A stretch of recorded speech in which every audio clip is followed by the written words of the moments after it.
with all the problem we had, I had a big personal stuff that happened at that moment, and that's the first time also in my career that I couldn't like focus on CS at that moment.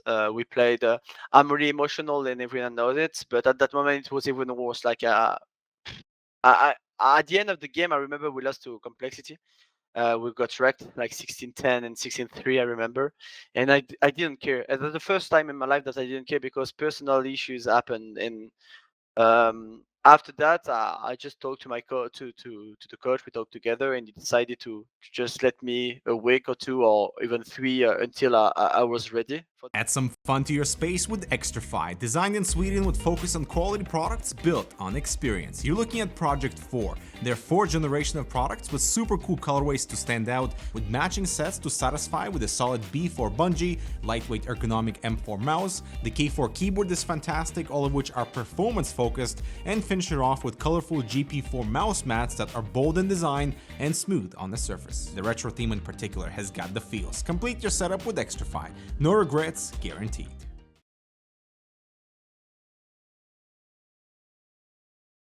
Fist bumps go to the teammates. I wanna see you fall fast. Win the round. Win the game. parimatch, your esports teammate.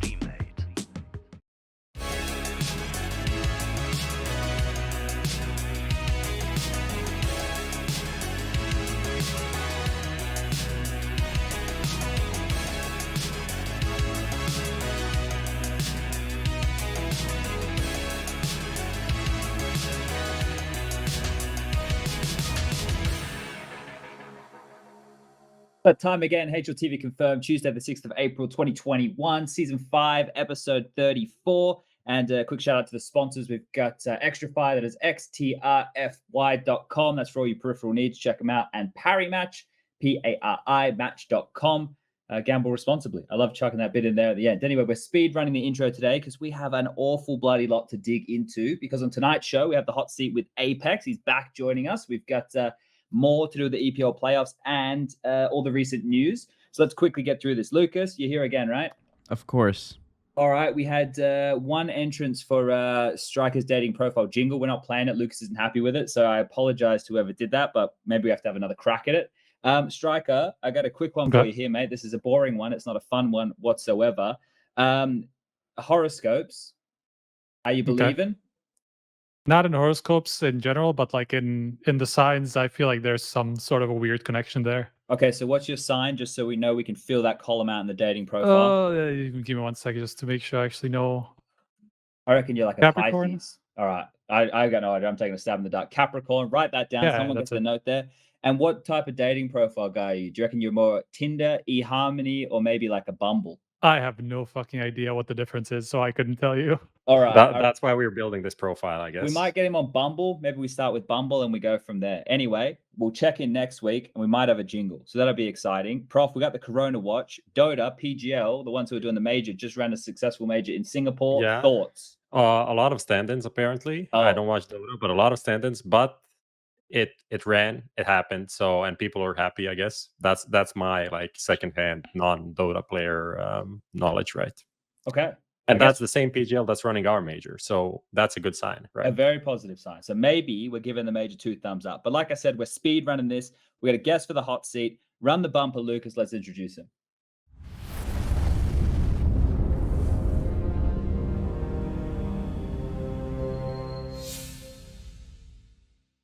Alrighty, without further ado, and I think we were just talking about it before the show went live, we had Dan on about this time last year. We only had him for half the show. This time we've got him for the full 2 hours. So welcome back, apEX. It's great to have you back on. How you doing? Really good, thank you. Thanks for having me.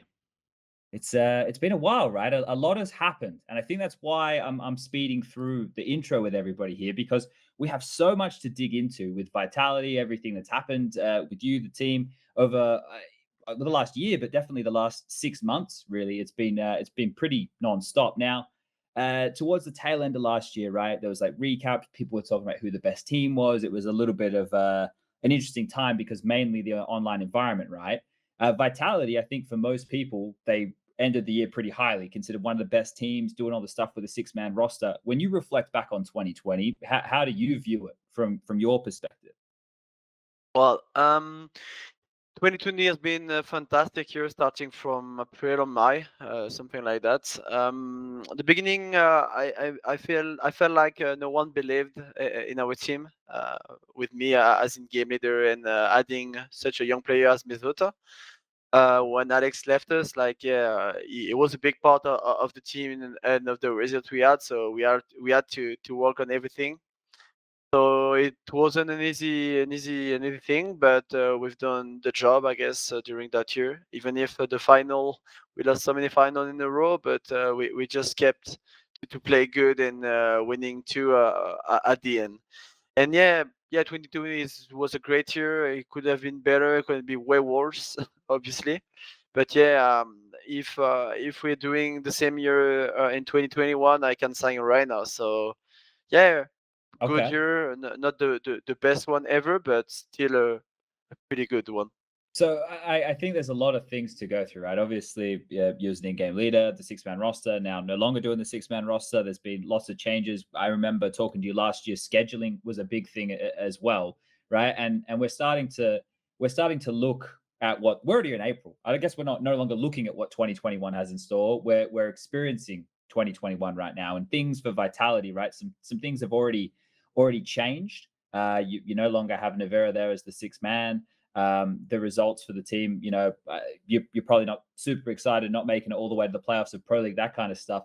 When you set your sights on 2021, what was the optimistic outlook? What were you guys thinking? Did you have everything how you wanted it to be, or was everything still up in the air like it is for most people at the moment, juggling everything? Well, when we finished 2020, we knew that that was a good year, but the wish of everyone in the team was to do even better, obviously. Even if it's not easy, that was our wish and what we wanted, etc. So the funny part is that we're starting 2021 as we started 2020. Even if I was a bit of a different roster, I mean, it's the fourth or fifth EPL season that we do, and we're not going through the group stage, so we have a big problem with EPL. Katowice, I feel, I mean, I've done like maybe 6 or 7 Katowice. My best performance was the first one in 2014, and then I didn't go through the group stage in any other ones. So I feel maybe I'm the I don't know how to say in First, English, but the what? Kiyoshima. Maybe yeah, the Cursed or problem. jinxed, or yeah. Maybe the problem for this beginning of the year.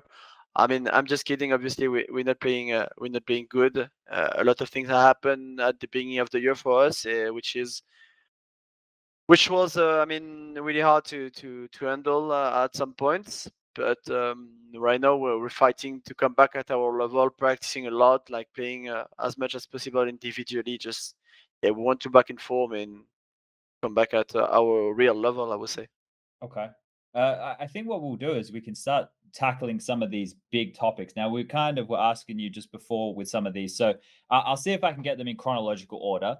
Let's, Prophet Strike, I might need you to help me out here. My memory getting worse the older I get. Now, the one that I remember as like it was a big splash was the protest during Blast, right? There was that whole situation that went on then. Now, obviously, your team was involved as part of that. Do you, the way that was portrayed, do you think it was overblown? Do you think it was a reasonable response? What do you think of that whole scenario when you look back on it?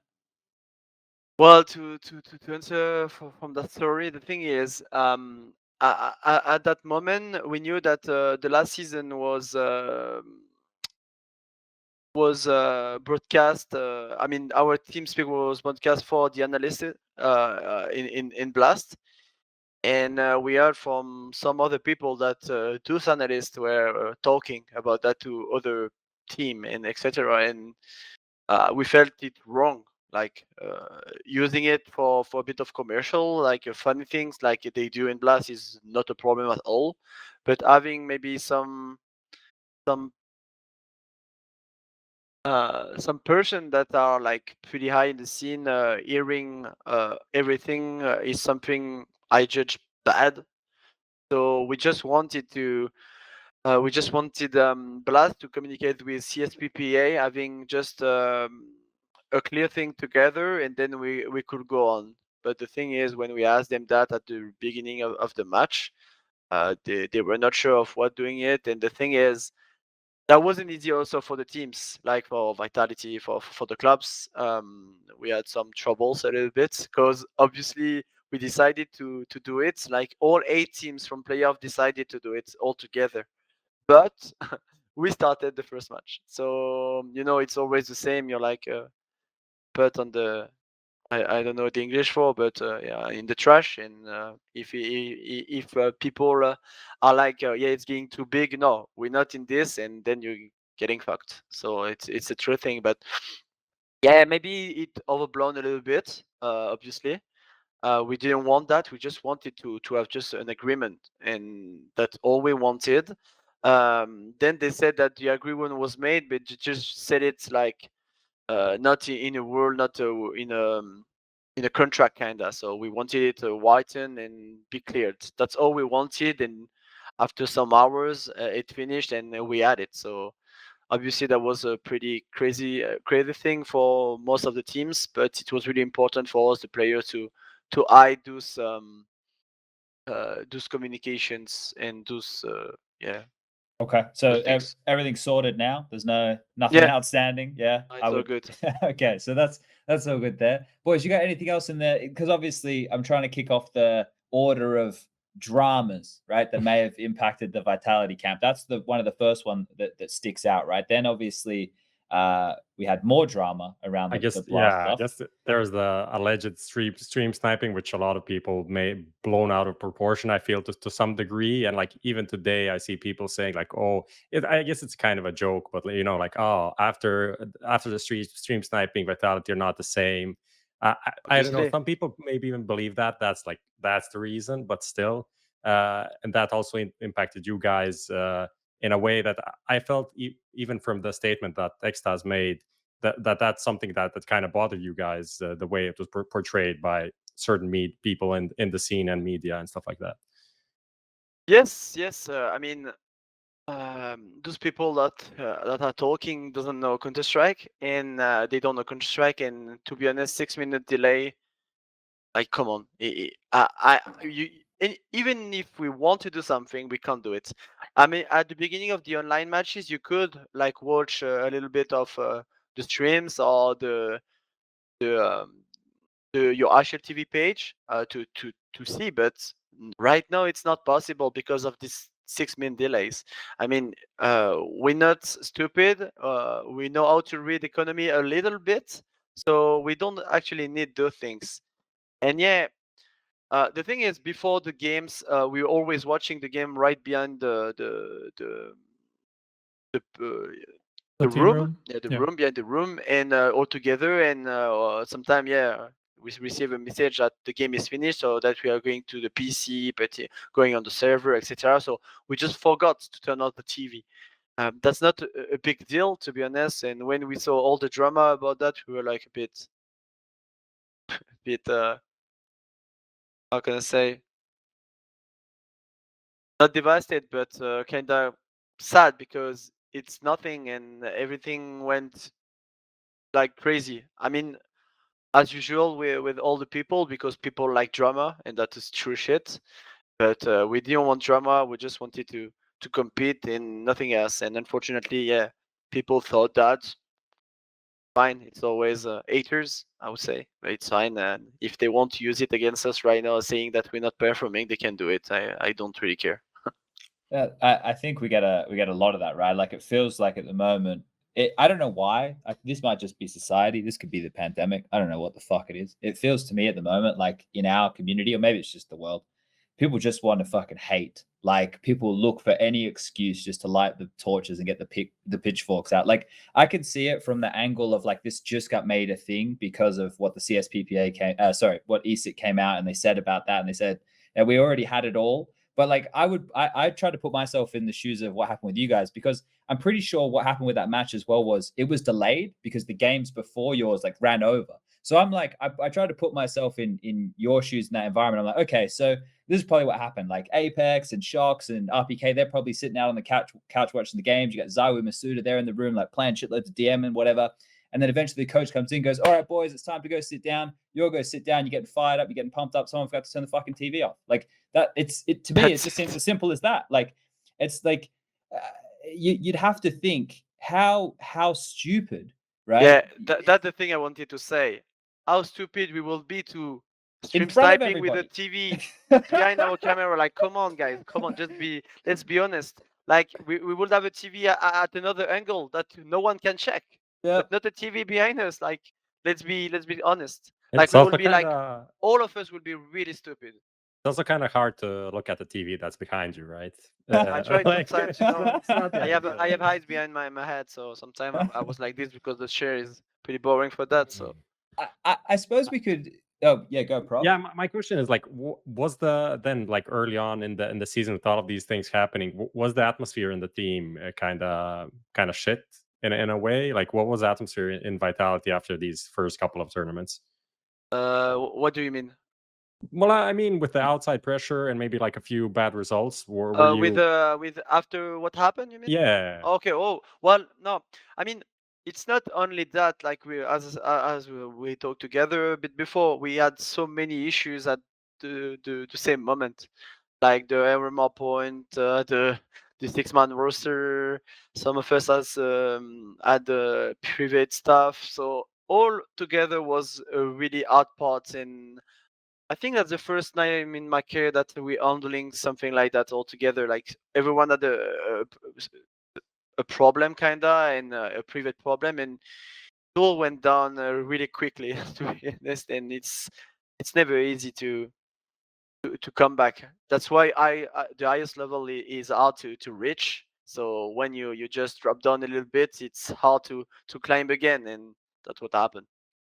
That's what's But what happening actually. Yeah, I mean, touching on those personal issues, obviously we kind of lead into like the next thing that kind of happened in your team before like the 6-man roster got removed, right? Which was like the short break that you took, which I feel like Yeah. I guess people read a lot into that, even though like the statement didn't really say anything apart from you having Oh. some personal issues. So can you just go into that and maybe like shed the light a little bit on what happened?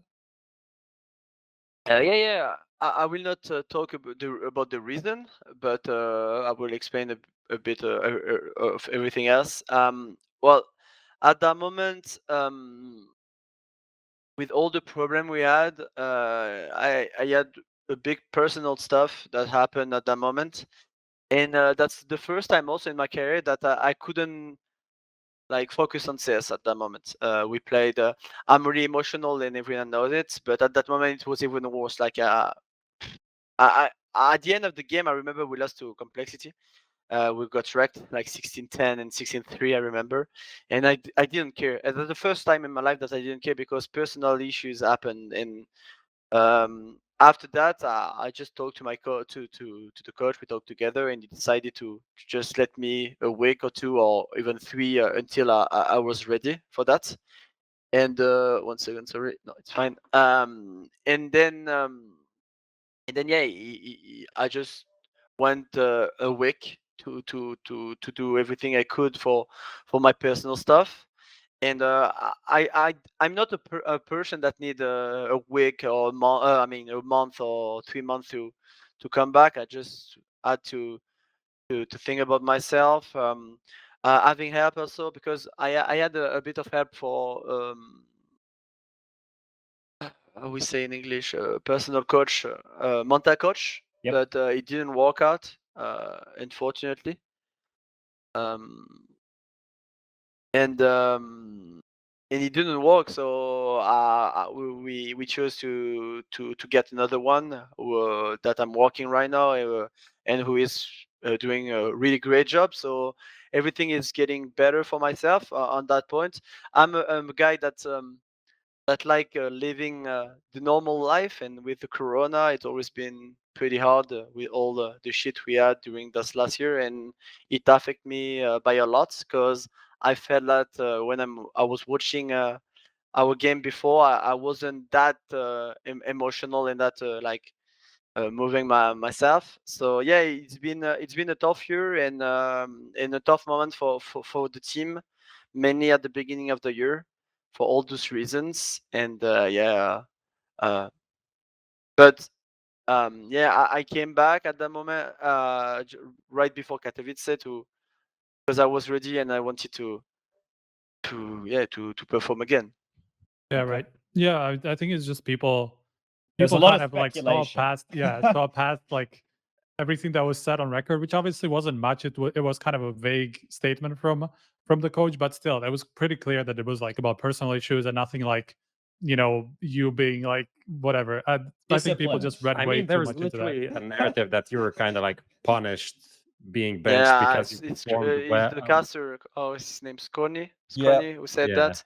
Yeah, it was funny to speculate something. Obviously, when the announcement wasn't like clear. Yeah. really clear, and but yeah, actually I answered him that it was true that I was like way too crazy at that moment, but that wasn't the point. That was I was crazy, but not not for CS only. So yeah. Okay. Yeah. I mean, unfortunate for Srani, but yeah, people speculate a lot, and sometimes it goes maybe overboard and not in the direction that should be taken. But Exactly. also a lot of people in CS talk a lot of bullshit, and it's Yeah, sometimes kinda. it's Yeah. hard to Some of walk us the get line. paid for it, Prof. So, Yeah, all right, yeah. don't We be. get paid for the speculation, so we have sometimes you have to. Yeah. All right. I think that catches us up with most of the drama towards the tail end of 2020 and the start of 2021. Now we can kind of dive into a lot of this 6-man stuff with Nivera. Now, that announcement came out, and I think it shocked a lot of people, Dan, because you guys, like, once he came in and you guys rejigged your Inferno, and like it's looking amazing. You got ZywOo like anchor in B, and like you got an AWP now on Arch side, and slowly he's in more maps and things are looking good. And you guys are making it function, and everyone's getting excited. And then this year, Yeah. it's like, fuck. All right, they've just pulled the plug. This is the team that made it work. Navi and Astralis. Astralis just did it as a fucking gimmick, and Navi are doing it. I don't know what's going on over there, but you guys made it work. Like, and now you've pulled the plug. Does it just come down as simply as, oh yeah, like the Valve rules make it impossible to do this, or was there Yeah. more to it? Yeah, exactly. Like, normally we should have the major in October, November, and until that we should have like 3 RMR tournament, I think. So with the remote tournament, like I don't know how to mainly I don't know about Astralis, but I'm talking about Navi. I don't know how they will handle it because imagine you're doing a tournament with your 5-man roster, then you have the armor. So if Nivera was playing on 3 maps, so what's going on? So in a 3 days you have to practice again with the other player to play armor. Like it's really hard, mainly to compete at the highest level. If we wanted to be only top 10 or something, it could work on the long term maybe, but on this one, to make it work on the long term, it's really hard. So yeah, doing it, we thought about doing it, but I felt that was impossible. And obviously, that's not my decision. That was Vitality and the staff decision. But yeah, the word from Valve was hard to handle for us, and just to continue. Yeah, the 6-man. We kinda invented this 6-man roster thing with how we've done it, changing the map, etc. I think it's the future, to be honest, because I mean, almost every player has a bad map. Like, not maybe a bad map, but a map where he's not really comfortable on. And that's what happened with Chucks for a long time. For example, Inferno. I mean, for a long time, I never seen him really perform on it before. And that was the example. Like when we picked up Nivera, the thing is we didn't have be anchor on that map. Like no one worked. We tried everything and nothing worked. We always had great T side, but not great CT side. But when we added Nivera, it was much easier. Like ZywOo, he can do everything, so it was pretty easy for him to play at any position on the map. So then we solved the problem. We had like a 10 Inferno streak maps in a row, so that was pretty good for us. But yeah, fortunately, we couldn't continue that things. Did you go into it in the first place just thinking that it might not work out for the future? Because obviously, like this approach from Valve is not really anything new. You know, like we've known Yeah, that they've had the same exact approach for a very long time about extended rosters or just like even stand-ins for because the coach literally had to stand in on majors and stuff like that. So like when this came to be, when you guys added Nivera, did you just know that maybe in half a year or in like a year you might have to pull the plug? I mean, for myself, that's not my job Right. to for that. So you should ask our coach or the vitality overall the bosses, but not me. I mean, me they just told me that we added a sixth player and that we have to work on that, and I was okay. I was okay to test it and really happy to try something new, and that's it. Okay. Well, yeah, I muted myself. Shit, I thought I was still muted. Anyway, I think that right there is like the interesting point, right? Is the fact that I think that a lot of people who are looking at the way that Valve are approaching things, at least they have done, for them to make a change like that, it would have been a massive one. And it felt like at least now we can have a substitute, which is quite nice. That isn't the coach, but it might be a couple more years before we get the six-man situation as a very common thing. But I wouldn't mind, obviously, with you here, we could even say that you are the leading in-game leader expert of six-man rosters, that you would be the perfect man to ask some questions to about this so that we can see how viable it is. I don't want all the trade secrets, of course, but for example, in terms of workload, was it overall more work for you because you're having to call still the same amount of maps, right? But you have different players in different maps, and maybe you know that this player has a different strength or whatever, or was that all kind of handled by your extensive coaching staff? Yeah, a little bit. That's true. I had a bit more work to do, mainly with the coach, to because that wasn't the same players exactly. For example, on the Inferno Shocks is more lurker, and Nivera was more on the upper or in the trading parts. So it's a really different player. So yeah, obviously we had to rethink how the team could work on certain maps, and how to change a little bit of the world sometimes, a little bit. But that was exciting, and I have no problem working on that side. I mean, it's the same when you have a new team and you have to work on everything at the beginning to know your players and how to use them. So that was just a bit of a renew for few maps, and that was funny. So I had no problem doing it for me. But yeah, obviously it's a bit more of work. Did it add that vibe when you get a new fifth or when you have like a roster change? Was it like that with Not Nivera really, coming not in? really. Okay. Because we were already on the good vibes. I mean, at that moment when we added Nivera, we didn't win any tournament, but that was like on 6 tournament we were doing like 4 finals. So we were on the good ride. We just lacked something small, or most of the time. So it just helped us to reach our goals, but it didn't. It's not like the honeymoon when you have a new player and everything worked for a month or two, and then the work starting. But no, that was really different for that one. It was just the continuing of what we were doing at that moment. What do you, let's say a hypothetical, if there was a Valve developer watching this right now, you want to have six-man rosters at the major, how would you sell them the idea? How would you convince Valve that this is the future of CS and that they should adapt to it, right? I mean, that's not the future for CS, that's the future for everything. If we want to take example for sports, like substitutes are everything in sport, and it's really needed. Obviously, they're not in this sport, but with all the agreement that the team have with Blast, ESL, etc., Flashpoint, or whatever, you have a lot of tournaments. So playing less map for some players helps because you're less tired and you're playing a much better CS, more quality game, etc. And that's the same. Like having six-man roster, how we use it. I mean, if every team do it, obviously the level will grow because as I said, there is a player or two that are pretty worse on certain maps. We're always talking about it, like, yeah, this player. When I hear like the analysts say, yeah, this player is a bit less good on that map, etc., etc.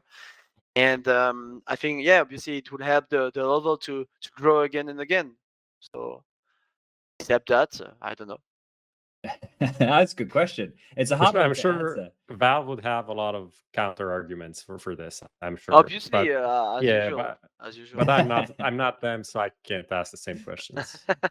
I think the thing is, one of the interesting things from their standpoint, which is so strange, is like they want like the experience that people can have at home to be similar to the one that they're watching, right? But it's like it's not the same as when you go play Sunday League football as when the guys playing Premier League. Like they're not the same thing, right? So I understand why they want it to be that, so that everybody feels like there's a path, or what you guys doing as the pros isn't that different from what they're doing in matchmaking. But for example, I understood back in the days when they decided to cut the coaches, kinda. Yeah. Like they couldn't. I mean, that was okay to not have like in the Navi days when they had Starix as in game leader. That's not something like. Yes, I would say it's Sure. it was different. You need the in-game in the team, not behind you. And I understood that thing because that was okay. But I mean, having 6 man is just just like we're just going back. Sure. I feel like doing it. We're not going forward. And I mean, it's their company. They're doing whatever they want. So what can we say? Thanks to them, anyway, we're living the dream. So I cannot I cannot say like fuck Valve or saying bad thing about them, because for 7 years I'm professional Counter-Strike player and I love what I do. So That is very refreshing to hear. It's good to hear some positivity out of. exactly. Yeah, I have a question here because you alluded to it a little bit there. So this is quite a nice way to pick it up. But you were talking about like the deals like Blast, ESL, the Flashpoint, and there's a lot of tournaments and stuff. And I remember talking to you personally last year about like how many events were going on, and you were telling me like you couldn't skip this event even though you'd already qualified for the finals. And we spoke about some of that stuff. And yeah. So far for you guys in 2021, and I feel like I talk about this every episode, but how has the schedule overall felt? Like I assume you have a lot of practice, but in terms of actual tournament play, has it felt like less? I will tell you something pretty quick. When you're going out from the group stage, the tournament are really small, so it's fine. You have time to practice and to rest. But I'm going to look at the calendar to reflect on the right thing. Well, then Talking about 21, right? This yeah, year? 21. Yeah, 21.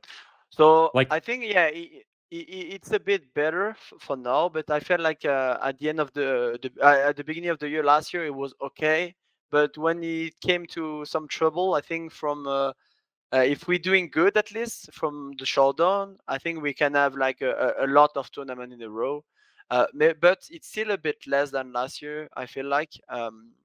Because for example, the Pro League system, I just mentioned them to do like that. I don't know if they listen to me or they just like done it by themselves.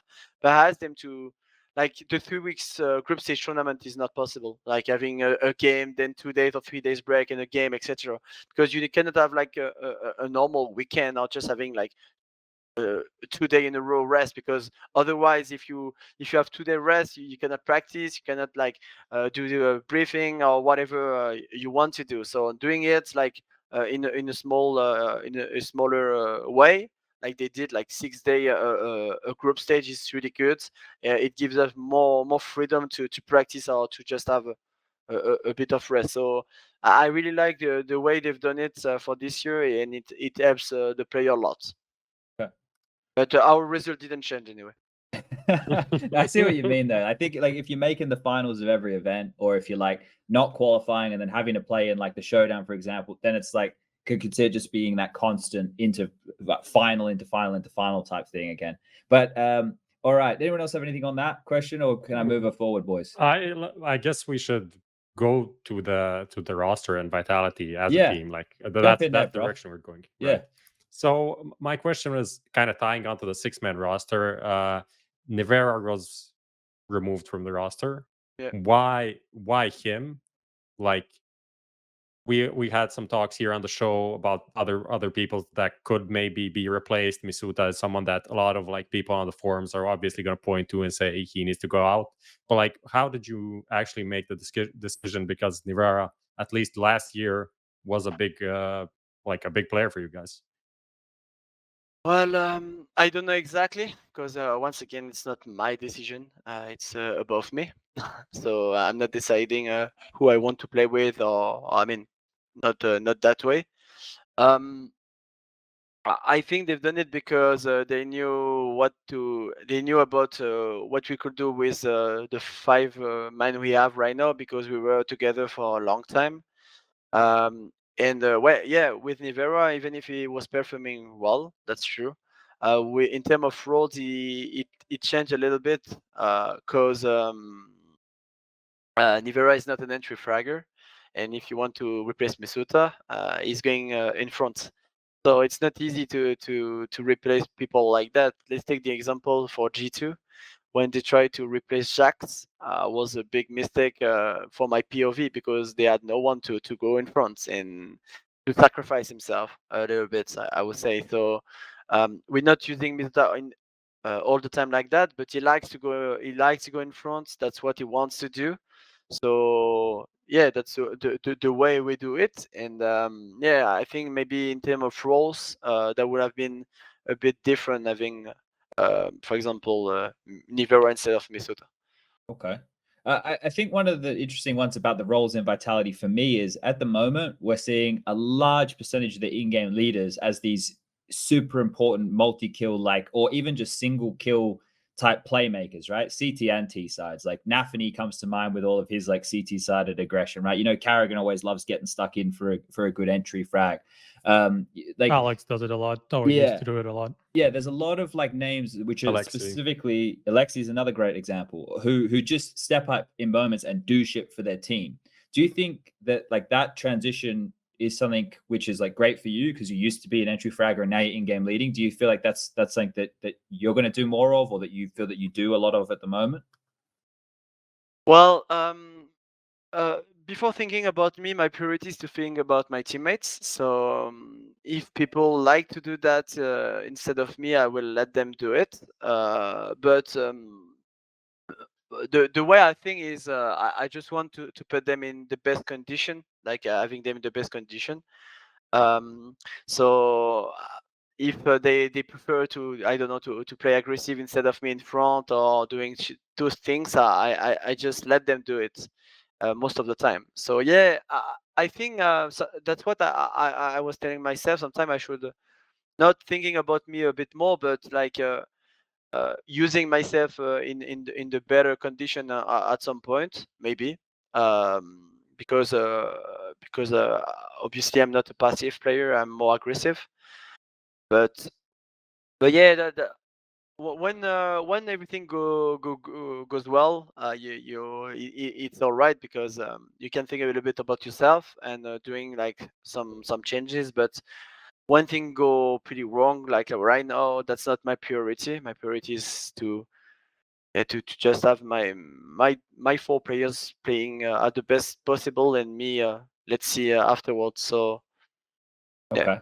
All right. I guess then if we just reflect on the other names, right? Well, we all know ZywOo, right? I don't think we need to talk too much about him. But when we talk about the older boys, right? RPK and Shocks, obviously wealth of experience of those individuals, and RPK still seems to be performing at a fantastic level. And I say that surprisingly because I'm old as well and I suck.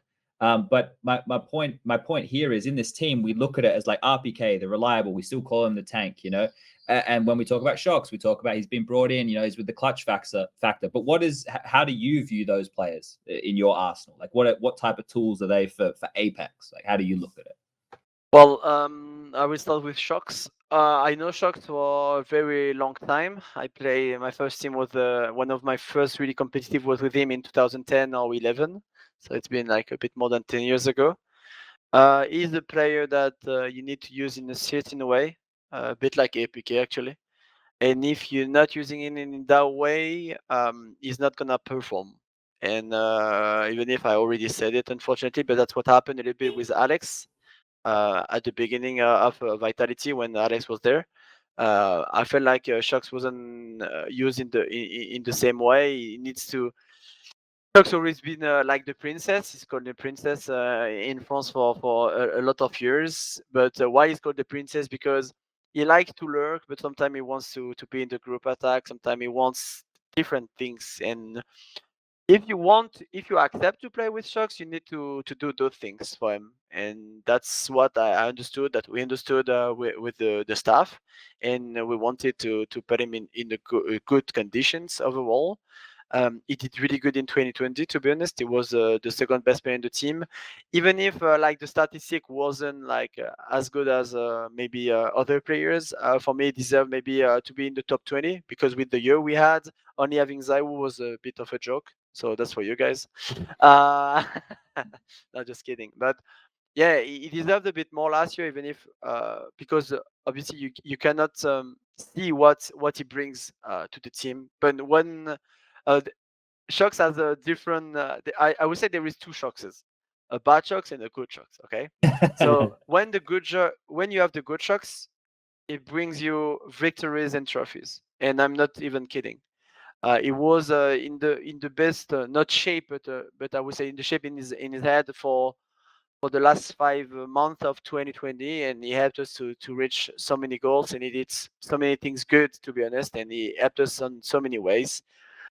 He will be 29 in a month, I think, but he's still like he still loves the game. He's still thinking that way. I think that's one of the first time for a long time that he still accepts everything in the team. He's been there. We're not changing much for a bit, and yeah, everything goes well for him, and I really enjoy playing with him. He's the second color. He's helping a lot in the tactics, in the way with UCS, because the other three are really different. They're more like soldiers, and sometimes that's what we say. Sometimes when Shocks or me is a bit off, it's really hard to win games because of this. And yeah, he's a huge part of the team in that sense.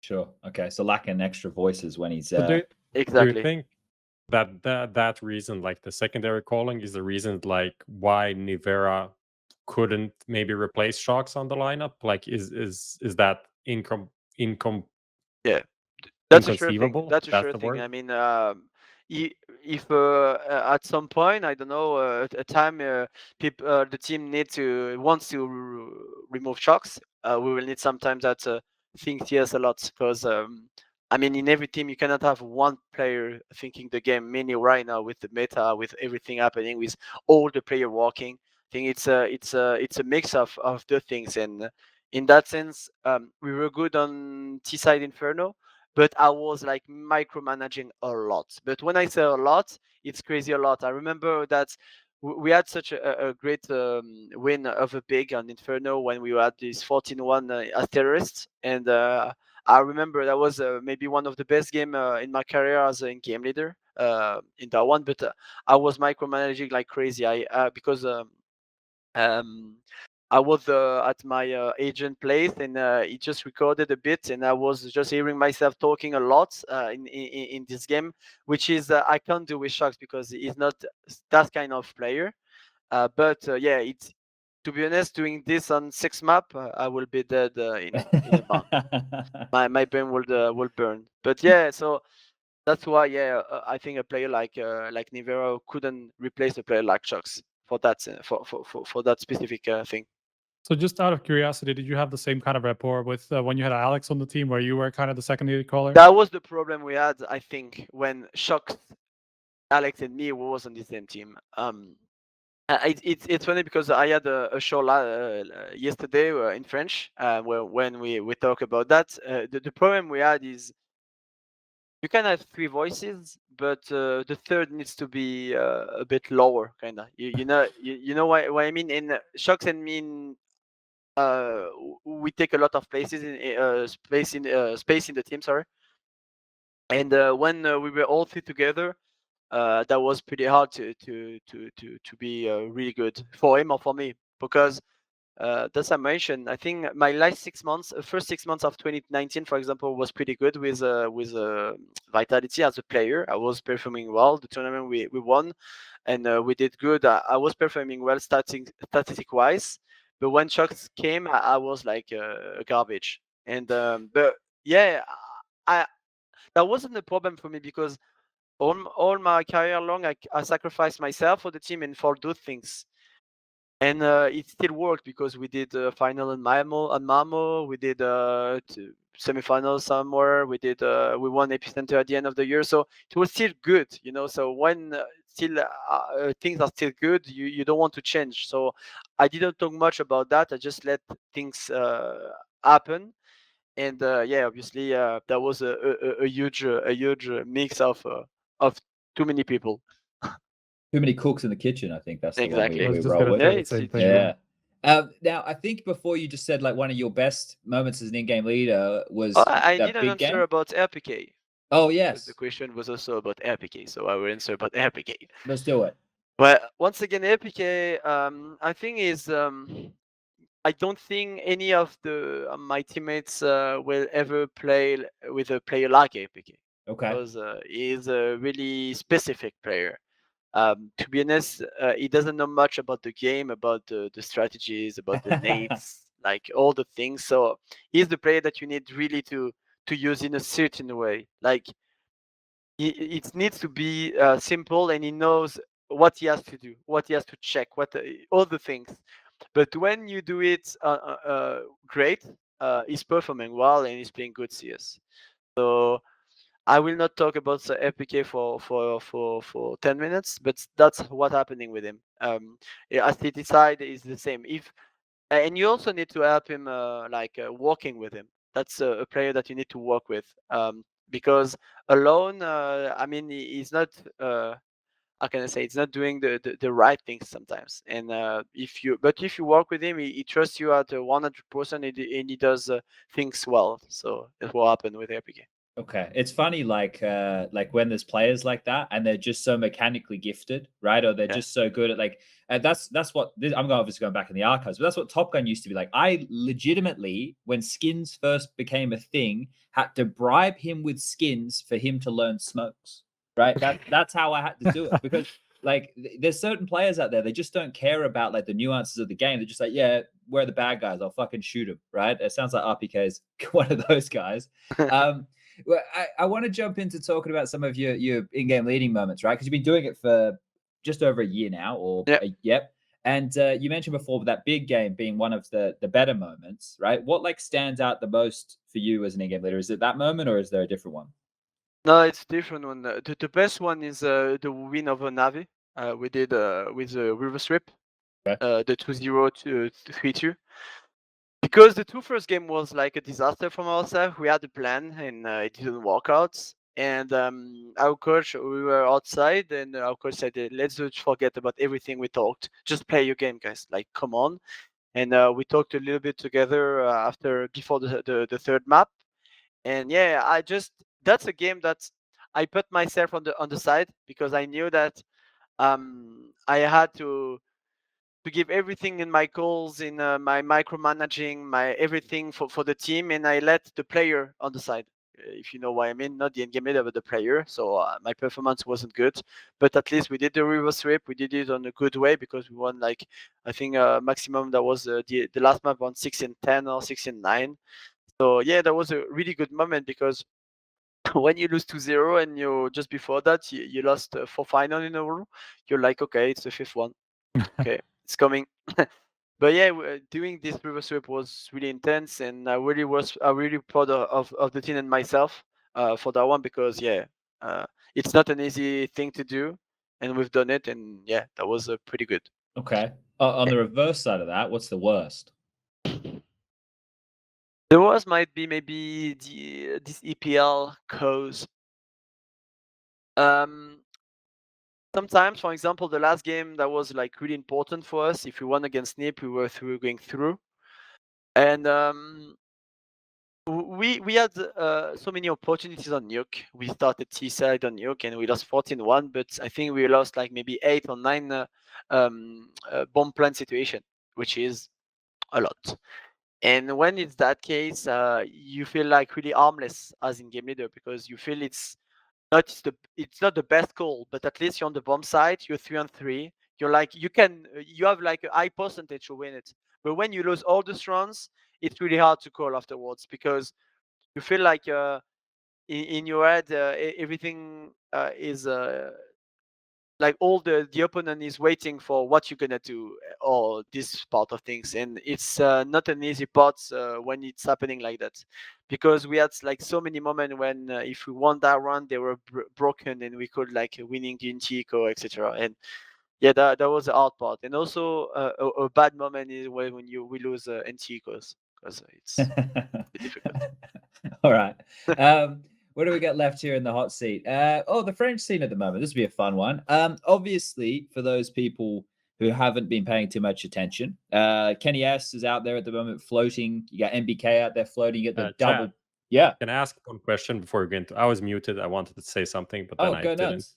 I have a question just while we were on the in-game stuff. Like, I was looking just at like the vitality overall stats, like the team stats, looking at what works, what doesn't work. Like there's a lot of like yellow and red, not really great.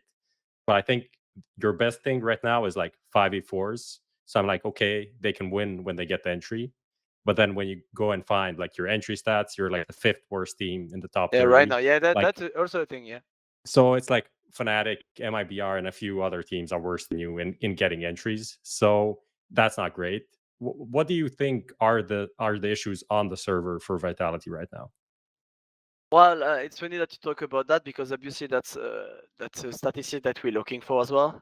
When when you're doing bad, thanks to HLTV, you can check your 4v5, 5v4, trade, etc. So we're just comparing the stats when we're good and where we're not. So we see where we're good, where we're really good, and where we're really bad. And yeah, this entry frag things is a huge part.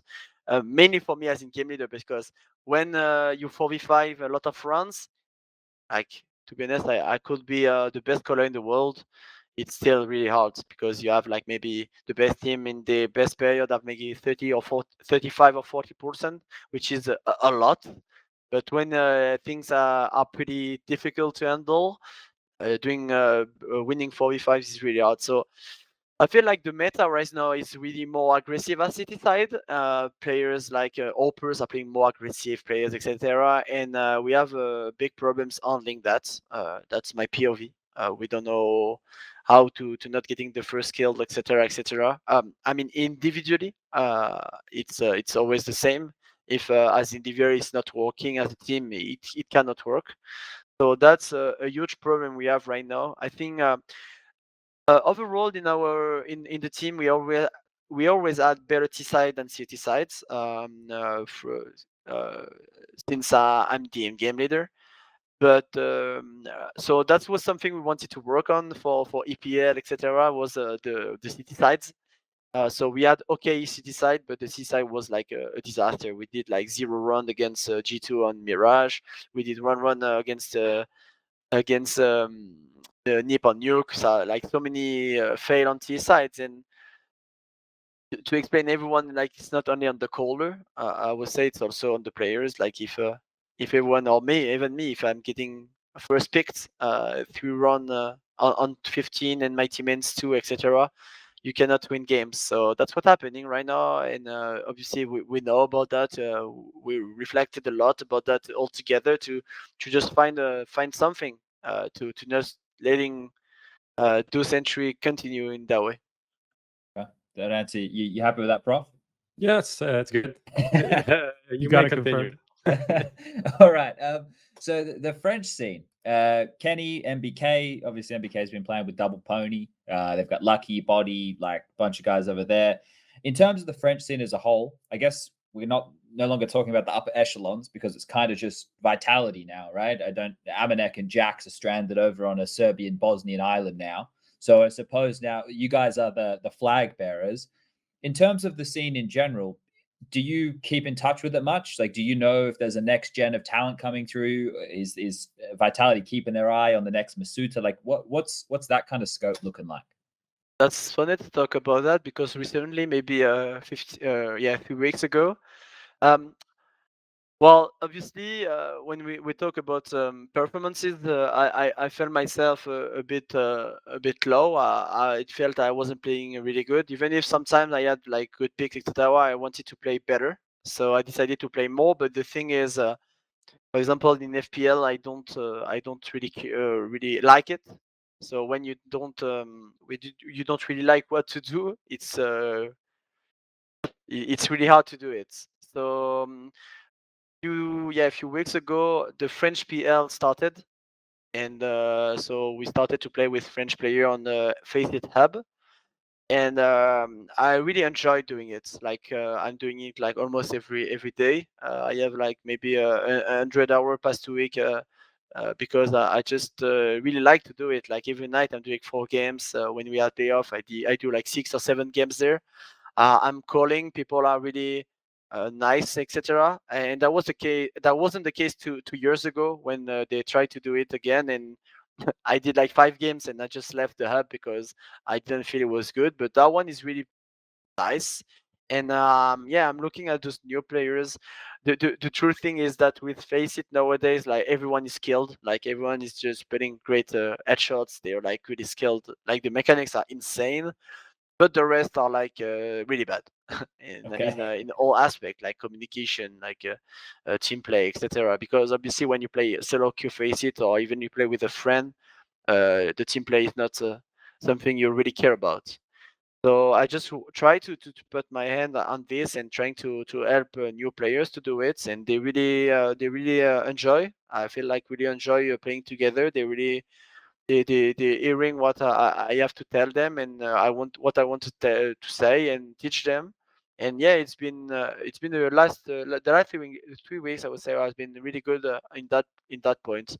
So yeah, we have a the main problem I'm changing the subject, but the main problem we have in France is that we lack in game leader in the lower tier. Unfortunately, that's why like player like Misuta were not like ready to play at the highest level. He had the mechanics, crazy good mechanics, but the rest is still like is still was still really bad. He's getting better obviously, but he's still not there. So imagine it's been a year that we're working with him and it is still not there in terms of communication of everything because of these players this in game that we lack in France. And I think it's a bit the same in Sweden, kinda, because the Swedish players are really good mechanically, but we lack in game leaders nowadays. I mean, even in a lot of teams in the highest level. So yeah, I mean that's why it's a big reason why Danish team has been performing that well, because this undone for years. This Barry as well. I mean, other guys have been there for forever, like from the beginning of CS:GO, and they've been improving their scene by a lot. They need like a lot more. What's the English for that? I don't know how to say it. What's the French word? Maybe it's similar. Reconnaissance. It's like having just they just deserve more reconnaissance. credit. Yeah, so they deserve more credit for what they've done for the scene overall. Okay. That's my POV. Recognition And is the word. That's the one. what's the word? Recognition. Okay, so I Props knew it was pretty similar, but I don't want to say a bad word. I mean a wrong word. So yeah, that's what we like in France. I mean, for example, if we talk about CIS, it's a bit different CIS because their play style is very different than the others. From Europe, for example, I feel like all the CIS have their own play style. When you look at VP or Gambits, it's not like the others. It's their own plays and etc. So, but in Europe, it's a bit different. We kind of the same overall, and but yeah, and also a little bit for Brazil. I think it's also a problem for Brazil, like, except Fallen and obviously out from Furia. But they feel like they lack maybe in game leaders, and they have like so many players playing there, and they should have like team rising even more than what they do. I mean, I don't say they're bad; they're not bad at all, but they could get even better. That's my POV at least. And for the French team, it's exactly the same. We could have other teams. And for example, for Double Tony, it's Body that started being the in-game leader for the team. I don't know how we will perform exactly, but let's see in the future. But yeah, we lack people under the tier 1 to help those young players, and that's really important for me. Do you think we get Alex back to be an in-game leader in France, or do you think we lose him to Valorant? Well, I don't think he's gonna come back in France, to be honest, Okay. because I don't think he feels it's enough attractive. I can understand it Sure. in a way. There's no problem. I hope he's not gonna go on shit Laurent, because we really need this important in-game leader in the scene. I really enjoyed playing with him, and I have no problem with him, even if the end of the vitality part was a bit harder. But he did such a great job overall.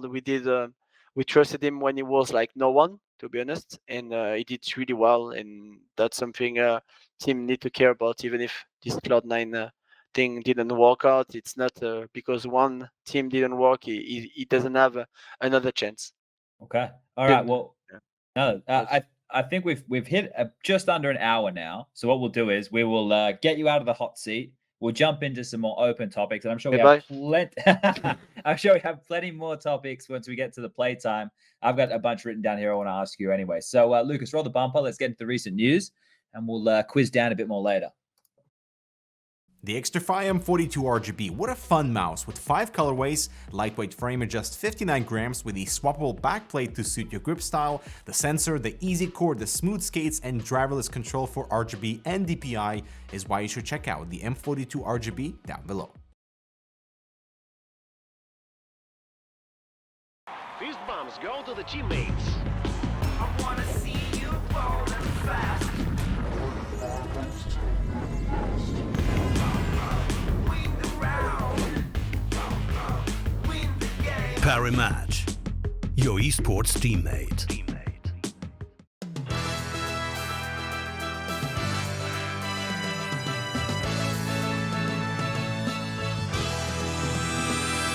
Good luck. All right, welcome back. Now we're going to get stuck into the recent news. This one was, roughly 2 weeks ago, something in that time frame. ESL with through Pro League announced a player council. Now I don't think, and I'm talking from a position where I don't actually know. I didn't read the news, and I actually, this has just reminded me.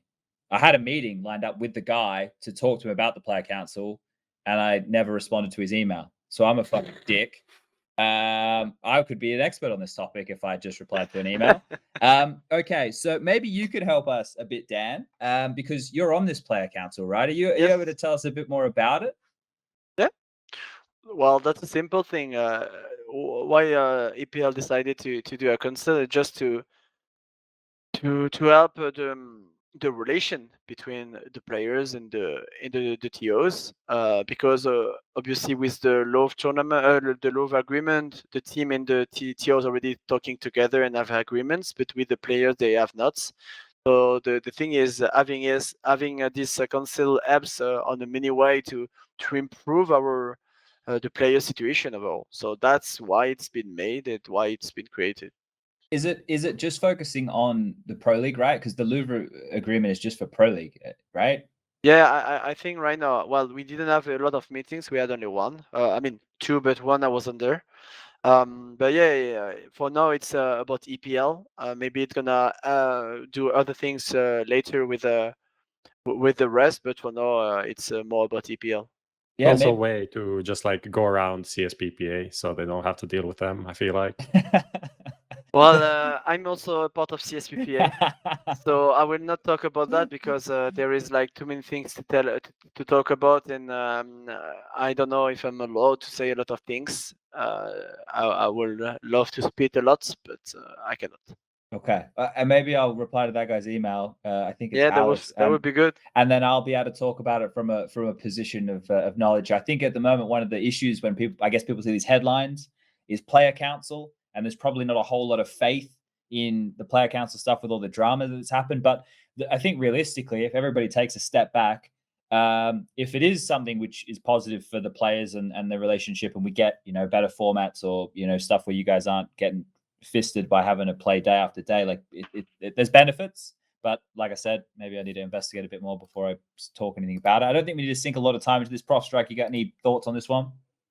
Not really. I think it just kind of The bad thing is that this is something that essentially the CSPPA should be able to facilitate in some way, but obviously that didn't happen. So it's just awkward to see like another one of these player-based consoles or whatever it is to be created. But I understand the premise. It's also Yeah. interesting that they have coaches as well. CSPPA doesn't have any coaches Oh, involved, that's so fair that's enough, actually. also the difference here.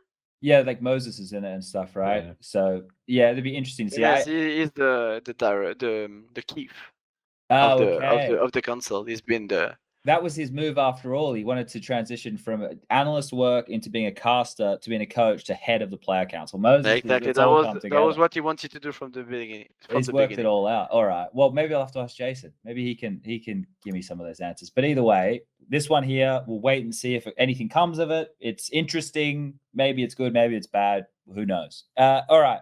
Moving forward, let's dig into people who are going to be going to jail for white collar crimes. Everyone loves a good white collar crime, don't they, guys? All right. So we've been hearing about this shit for a long time. We've been the tremors. We've been hearing it's coming. We've been hearing about match fixing here, there, and everywhere, but the North American one that has a certain bit of spice. So apparently, the ESIC are working with the FBI, as well as Richard Lewis. And I'm really sorry, I don't know the other journalist's name who did the article. I sound like M&M's, aka Jeff. Thank you very much, Prof. Jeff. So there was some there was a transcript, or is it transcribed, some voice recordings of a couple of players in America in ESEA, Mount Dew League, talking about throwing matches or working out how to, throw matches. Now, apparently, this is the first because these guys, I think, what did Ian say? Because they're dealing with idiots. So I think the fact that this is being released, this is to do with those idiots. I would assume, and I'm making some broad assumptions here, that if the FBI is involved, there's probably a lot more nefarious activities, and it probably runs a lot deeper, and there's probably a lot more people involved. But we'll just start it here, Prof. The fact that the FBI getting involved in something like this, that's really not a good sign for those people who are under scrutiny, is it? No, I mean, it's not a good look for anyone involved, not even like ESEA or CS in general. Like the headlines that come with it are not going to be good for CS, right? I mean, this needs to happen. I'm not saying like, oh, we should cover it all up, but the fact that it had to go to FBI level, definitely not a good look. I think like also all of this talk about like MDL match fixing probably didn't help with the Mountain Dew League sponsorship, when literally MDL is just being associated with match fixing for the last year. So that's also not great. But it was a kind of insightful. If you read the transcript, it was interesting that they had like one team A was fixing with team B. They were in talks, both of them, so they knew what was going on. And team A was like streaming like their POV via Discord to the other team. There was an on-radar thing as well. Yeah, so they instantly had the info where everyone was going. I found that pretty like they're making this look pretty legit, as legit as you can do it. So you don't have to like ridiculously throw rounds. You just stack a site, and most of the time maybe you should win, right? Yeah, it's not. This isn't as simple as like a couple guys in TeamSpeak from other teams going, "Hey, like should we bet a shitload of money on ourselves and just throw?" Like they're actually trying to make it. He's asking to have this guy join so that it shows 6 players on HLTV, right? Like they're trying to doctor even the records. So it really doesn't look good. I know in the past I've jumped to conclusions and jumped up and down and made a fucking fool of myself like I do every single day. This one here, this is terrible. I don't think there's too many other ways around it. Dan, I want to pivot to you. Does this surprise you to see it to be this level, or did you think, of course, there's people out there who are going to take advantage of whatever they can? I just heard about what been doing about FBI having a section about these fixing things, and fortunately it's happening in the world, and I don't know what to say until we know the truth. So let's see what's going on.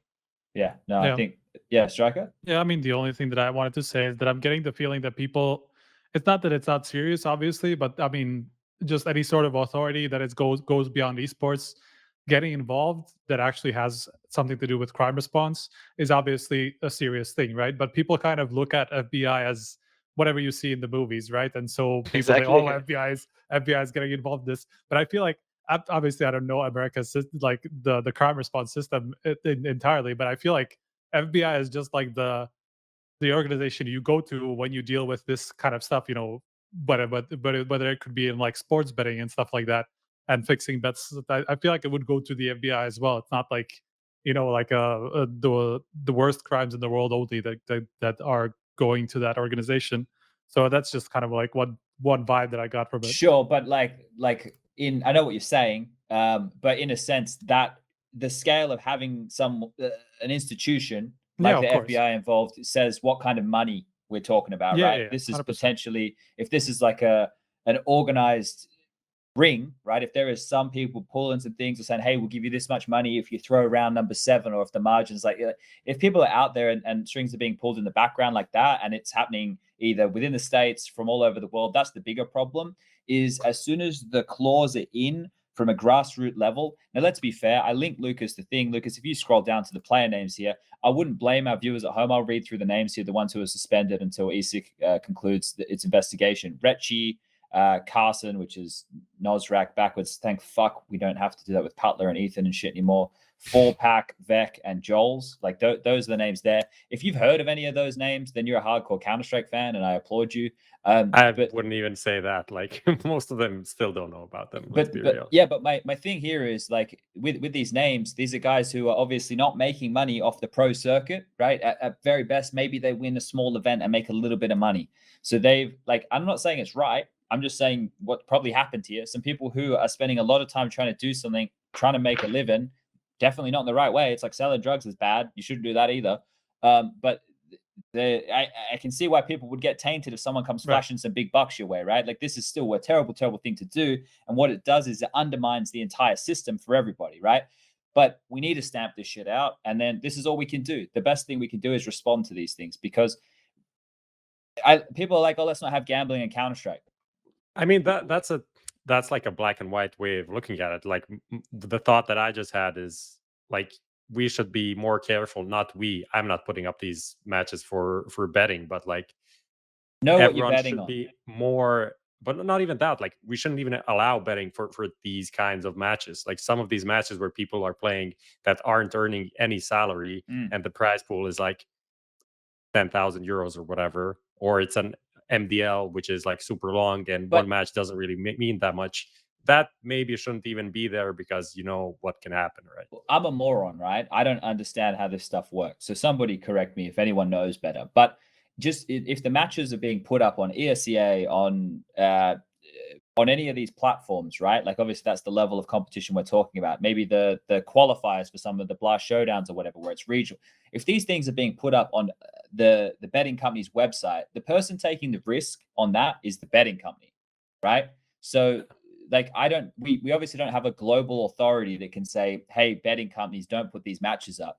I think it comes down to obviously us as viewers, right, who are going to be betting on something. And this fucking sucks that I'm about to like put it this way. Like if you see two teams who look like some dodgy fucking names, and if you've heard Blair tell you the dodgy stories about what goes on in Southeast Asia and China and shit with stuff over there, and you're still betting on games, and then you're mashing your face into the keyboard when somebody loses, like I'm not saying they should match fix. I definitely don't think they should. But if you get the wool pulled over your eyes because some guys are being scumbags, like maybe just I don't even want to say if you want to gamble. I'm just saying like maybe when we have the best teams doing it, you know that they're playing for a little bit more than just getting paid off, right?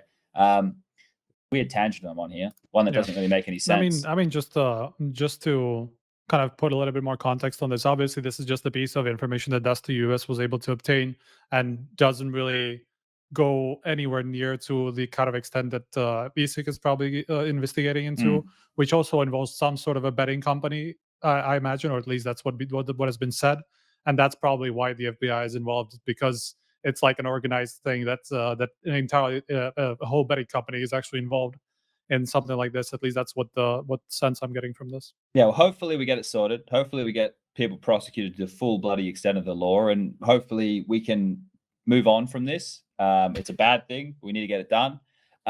Same with the Aussie stuff. We should probably check back in with that. I should message that MKJ guy and see, because he was helping those players out, see what's going on over there. But either way, let's keep going. So apparently it's not me who going to OG, it's flameZ.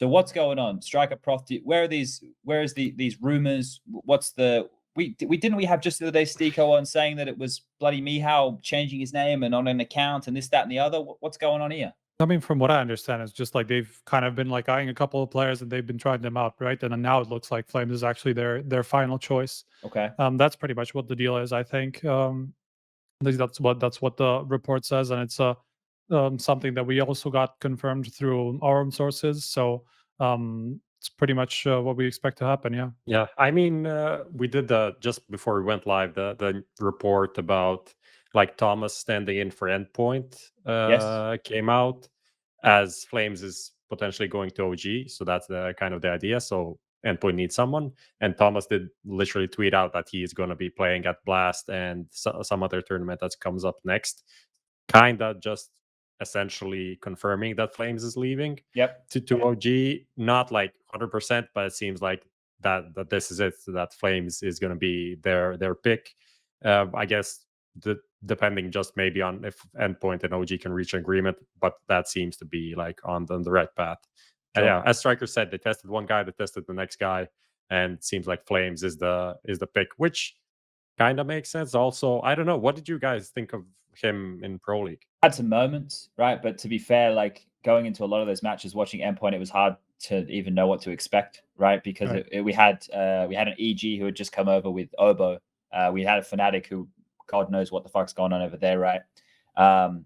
So I mean, statistically, he was doing fine. I remember looking back at him, like he was super consistent in EPL. So I think seems like a good sign. He didn't seem out of his depths. apEX, are you familiar with flameZ at all? Not really. Okay. I just watched him a little bit in the EPL and some other tournaments because I saw in the last year top 20 that a lot of people mention him as a breakout player.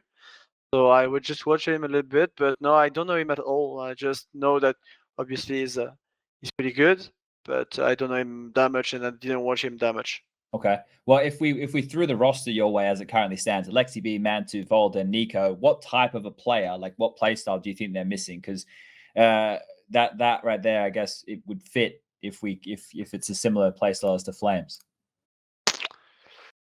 And I don't know what to expect from them. I really like the Nico from Heroic. He was a really good big part of the success. So I think he was a really good pickup. But yeah, maybe I don't know how he's gonna perform. But if they want to be really good, I feel like he needs to perform really well as individual. But I don't know flameZ too much. But yeah, I think the OG have always been pretty good, but not really good. And I don't know what they really what do they need to come forward. But yeah, maybe more individual power. I don't know exactly. I don't know, to be honest. So Were you surprised to see NBK leave OG in a kind of a similar manner to Vitality? It seemed like. well, to be honest, not really. Not really, because I know Nathan really well. We played together for a few years, and yeah, I know Alexi B is a really dedicated captain and game leader, and Nathan wants to. I know. I don't know how it worked. How it went that long, to be honest, like a year. I thought they were going to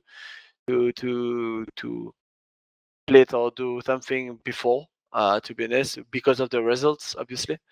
Because it had not been as good as they expected, I would say. And yeah, NBK also has his own ideas, and I know that it's really hard for a game leader to have someone else's ideas in front of you, so it's never easy. And yeah, I know that it's not gonna be. I know that we talked together a little bit with Nathan. He told me that he tried to not making the same mistakes that Skyday did before. I mean, it's not maybe mistakes, but to let all the other guys do do their job like Alex CB. But I think maybe they had like some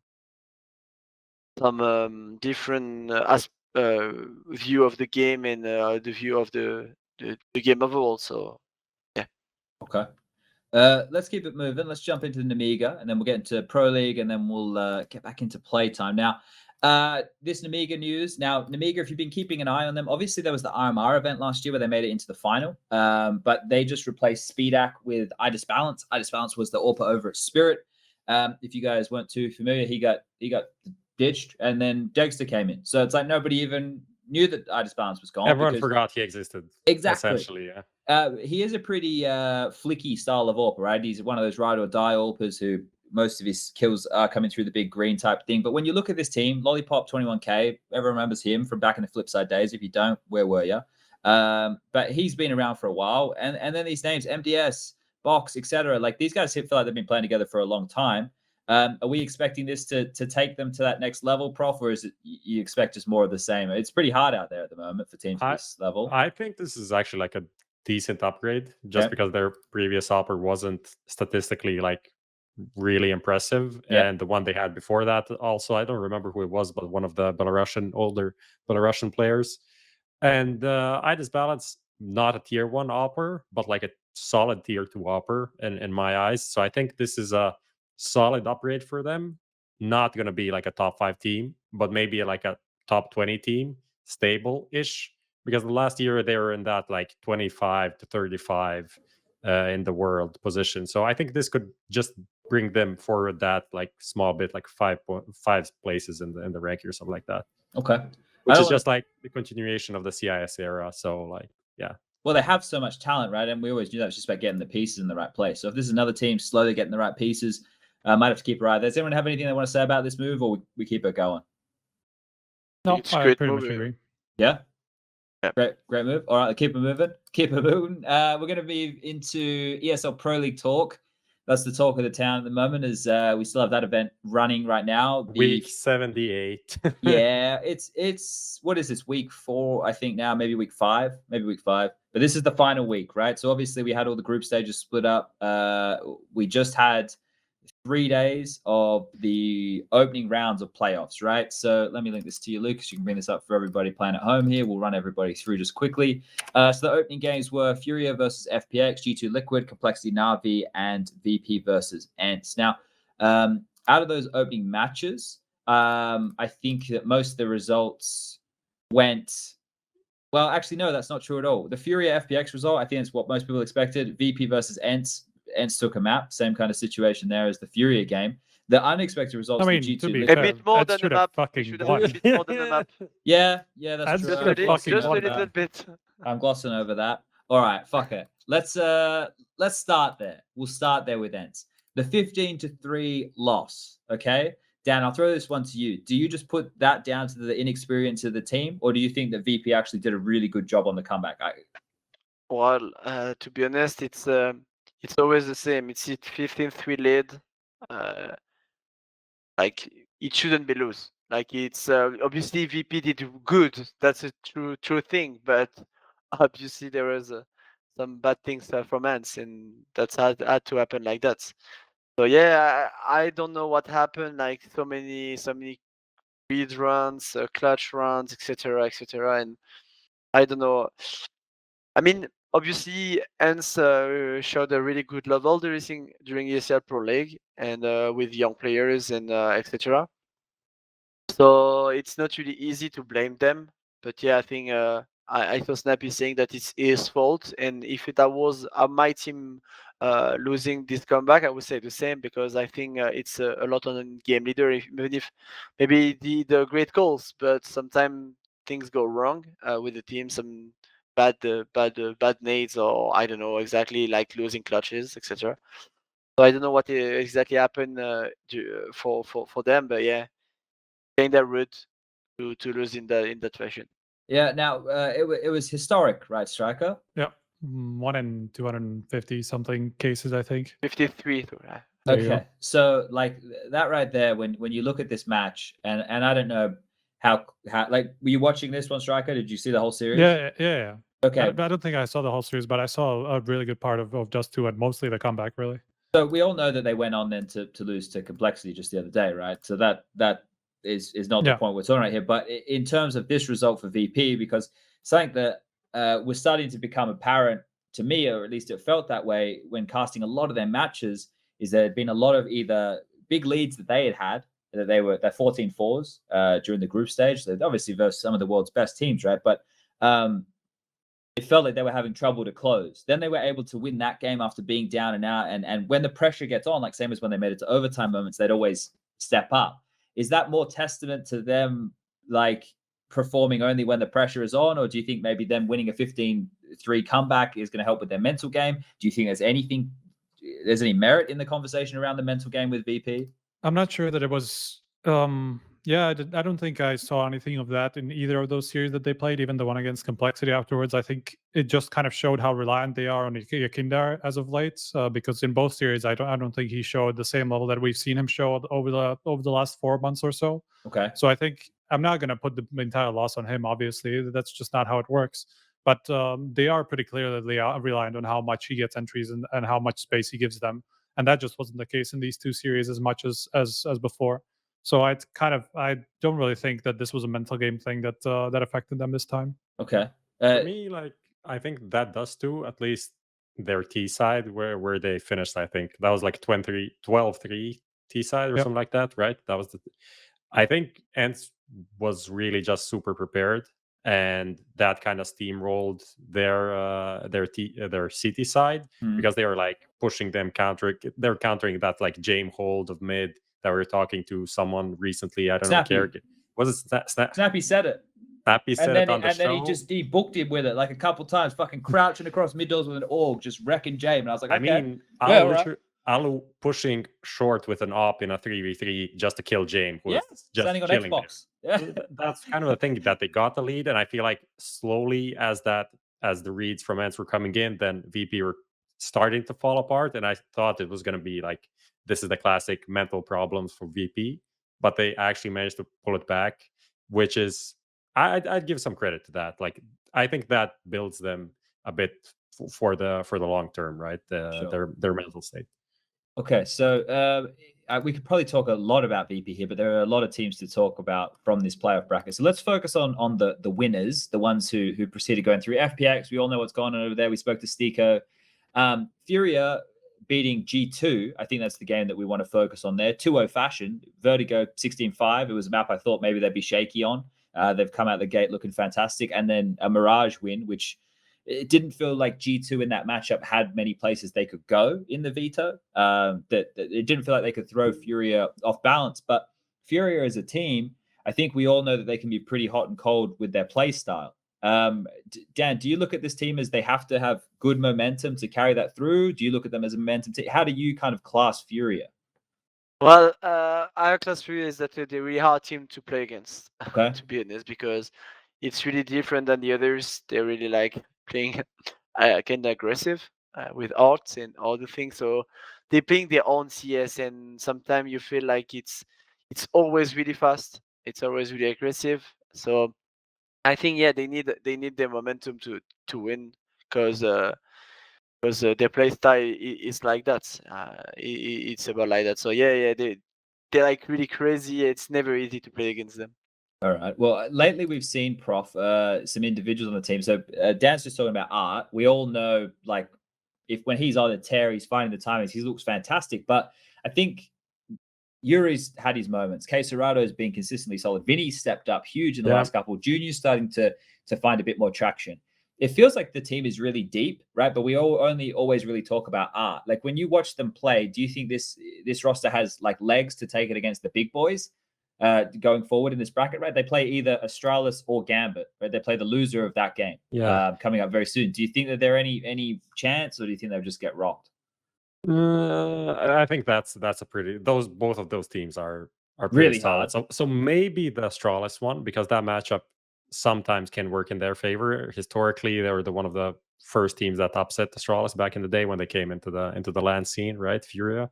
So I think they may. I think Gambit not that much. I don't think they would match up against those guys. What you're talking about, the players, I think it's just about like Art's play style, and he is always going to be in the action. Then when those things work, then other players don't really have much to do, right? They just pick up kills here and there, and it doesn't look that flashy. And that's why we don't talk about it that much. And also like someone like Vinny, aside from his like Inferno games here and there, overall he wasn't the guy that's gonna like lock down sites in like a multi-fragging like a JKS prime JKS or something, and that's what he was doing in a couple of these series that they won. So maybe a bit of uptick in form in some of these players, and just maybe Art not doing that much stuff that allowed for other players to shine, right? Sure. Still think they have some like communication issues here and there, because obviously Junior coming in, English, all of these things, but yeah, they're kind of working through that. Yeah. No, I think that's probably going to take some time. They talk about it with Counter-Strike vocabulary and stuff, and that's fine. Like, I'm all for that. The thing is, when it's like a situation in a clutch and you need to communicate something like split second, that's where they're always going to have problems, right? Or at least in theory. I want to give the other side of that coin, Striker, to you. G2, we've seen more of them now. Against Liquid, against Liquid, they won all the pistols, and they also had Hunter on Vertigo just going fucking ham. And then when you looked at them against FURIA, they look like a shadow of that team, right? Because all those conditions kind of didn't go in their way. When you look at this G2, obviously it's still pretty early with Jax coming back. This is their first event with him. We don't count that show match against Sinners. Do you think this team has the potential to go the direction they want? Because obviously they want to put Nico as this star overall, Orping doing it all. Do you think the pieces now make sense? Yeah, I think it's too early, or the jury's still out on Nico, man. Like, obviously, like he's gonna need some time. Like, I don't think there's any question about it. It's like this is the kind of a move that you want to give some time to before you kind of make your decision on it. And I'm sure that's kind of how they're thinking as well. Like, I'm sure they didn't think that this was gonna work perfectly well from day one, and so I don't think this is a massive surprise to them. It's just Nico is super hot and cold at this point. Like, he's had some really good games, but he has had some really bad ones, like the Mirage against Furia. He was pretty much non-existent there.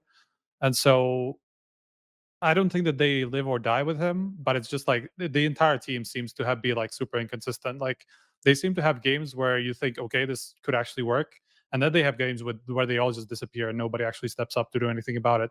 And so I just don't know what to think about G2 right now. Sure. I want to throw it over to you, Dan. Now, you've seen this Nico news. What do you make of it? Do you think it's possible for him to ascend to a ZywOo simple device-esque Orping star player role? Do you think he's got it in him? Do you think they can pull it off with G2?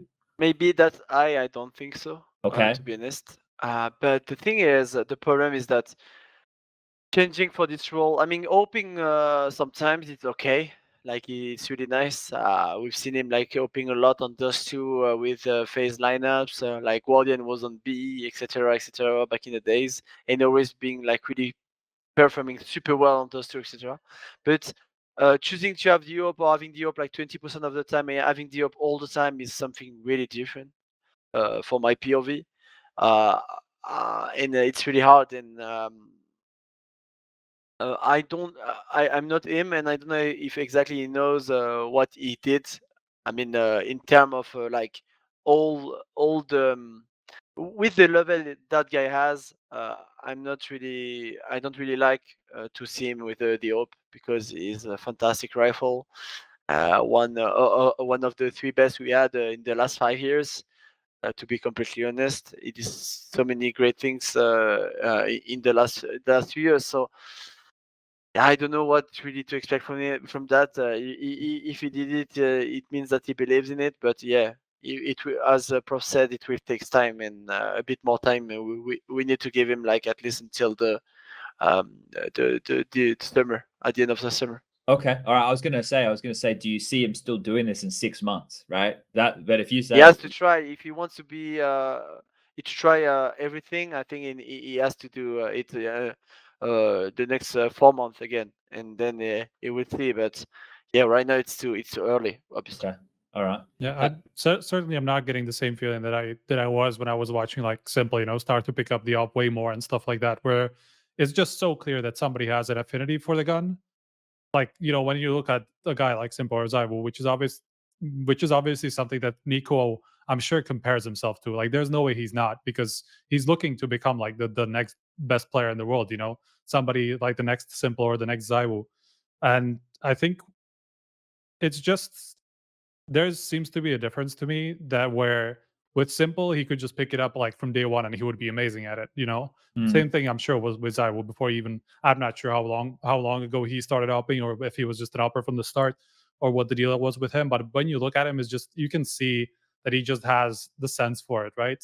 With Eco, like there are situations where you look at him and he's like trying to lurk with it sometimes, and you're like doing the same stuff that he would do with a rifle, and that's just not something that you should do most of the time. Like sure, sometimes it can work, but it's not like how ZywOo is being set up or how Simple usually plays, unless he's just going crazy and like going for entries everywhere, right? You need Mm. And refrags so as well. Yeah, it's yeah, Opera is more about refrags and being there at the right position to help your team and to cover them when they just like entering and going on bomb sites. yeah. So Yeah. that's how it works. I don't know. I didn't watch him specifically, to be honest. So I trust you, but yeah, if it's that case, yeah, that's not how. I mean, And I'm not saying that he does it all the time, but yeah, you yeah, just see obviously, some yeah, of the moments where like he seems to think still as like a lurking rifler that he was before, and that's just something that you can't do. yeah. That's true. I think if they have the system, which sounds ridiculous to how the current meta is, but if they have the system where they don't need the AWP to win, then it'll be all right because he can rifle. And then if he feels like AWPing and he's having one of those games, like what Config had the other night on Vertigo, where he's just like, I'm AWPing now, and he's just killing everybody, right? That's where I can see it working. But and that's kind of like how I feel Simple makes it work, because a lot of the time 2 of his teammates are dead and then he has to make it work, right? Like I know he's still doing it as a primary AWPer and he's still fulfilling the roles, but when I see Simple with the AWP, it's like I think the guy could do anything with the AWP, right? He kind of bends that. Sure, the exact same with ZywOo, right? They just kind of ZywOo goes, hey, I'm going to run up banana with an AWP now and kill the entire team, and we're going to win this really important round, right? That's how I look at them. Whereas like Yeah. I think AWPers as terrorists needs to. I mean, there is not a lot of AWPers that take AVP every runs as terrorists. Like they like to rifle because it needs to be used in specific situation for my POV, and that's how Simple does it. I mean, Simple AVP maybe more than ZywOo, for example. But yeah, I mean, it's created around the AWP, and that's really important for me because if you have an AWP and you play, if you have an AWP, I mean, not in the team but in the run, and you play it the same way if you have 5 rifles, it can work with specific AWPers, but not with everyone. Like with Kenyas, it could work because it's really aggressive. He always like to go in the group and doing flicks and doing like the rifle with it up. But I know that with ZywOo, if he used the AWP and we play like faster and he's like more support player, it's not gonna work for us, for example. So I think that's he needs to find the way he wants to play with the AWP and the situation. And for me, that needs to be really clear in their minds. Okay. We got one more team I want to talk about here. We can talk about Liquid next week's show before the Blast event kicks off. I think we can save them for then because we've got still a bunch to get through here. Complexity, obviously. Now, Complexity, since they played the group stage, kind of went into a bit of a hibernation. I think that showed in some of the maps that they played as well. So they beat NAVI and they beat VP. They 2-0'd NAVI, and the VP victory was a 3-mapper. They lost their map pick, Mirage, which I think is so risky to have your main map pick as fucking Mirage, but that's a whole different story. They have that for years. Yeah, it's just crazy. I just still think it's crazy. Like, I'm like, fuck, there's so much that can go wrong. But they won on Inferno. I mean, just tell that to G2 and they're dust twos, man. True. So they won on Inferno and they won on Vertigo. Now, a couple takeaways for me. Obviously, I'm a bit of a biased motherfucker in a lot of the stuff when I watch Complexity play.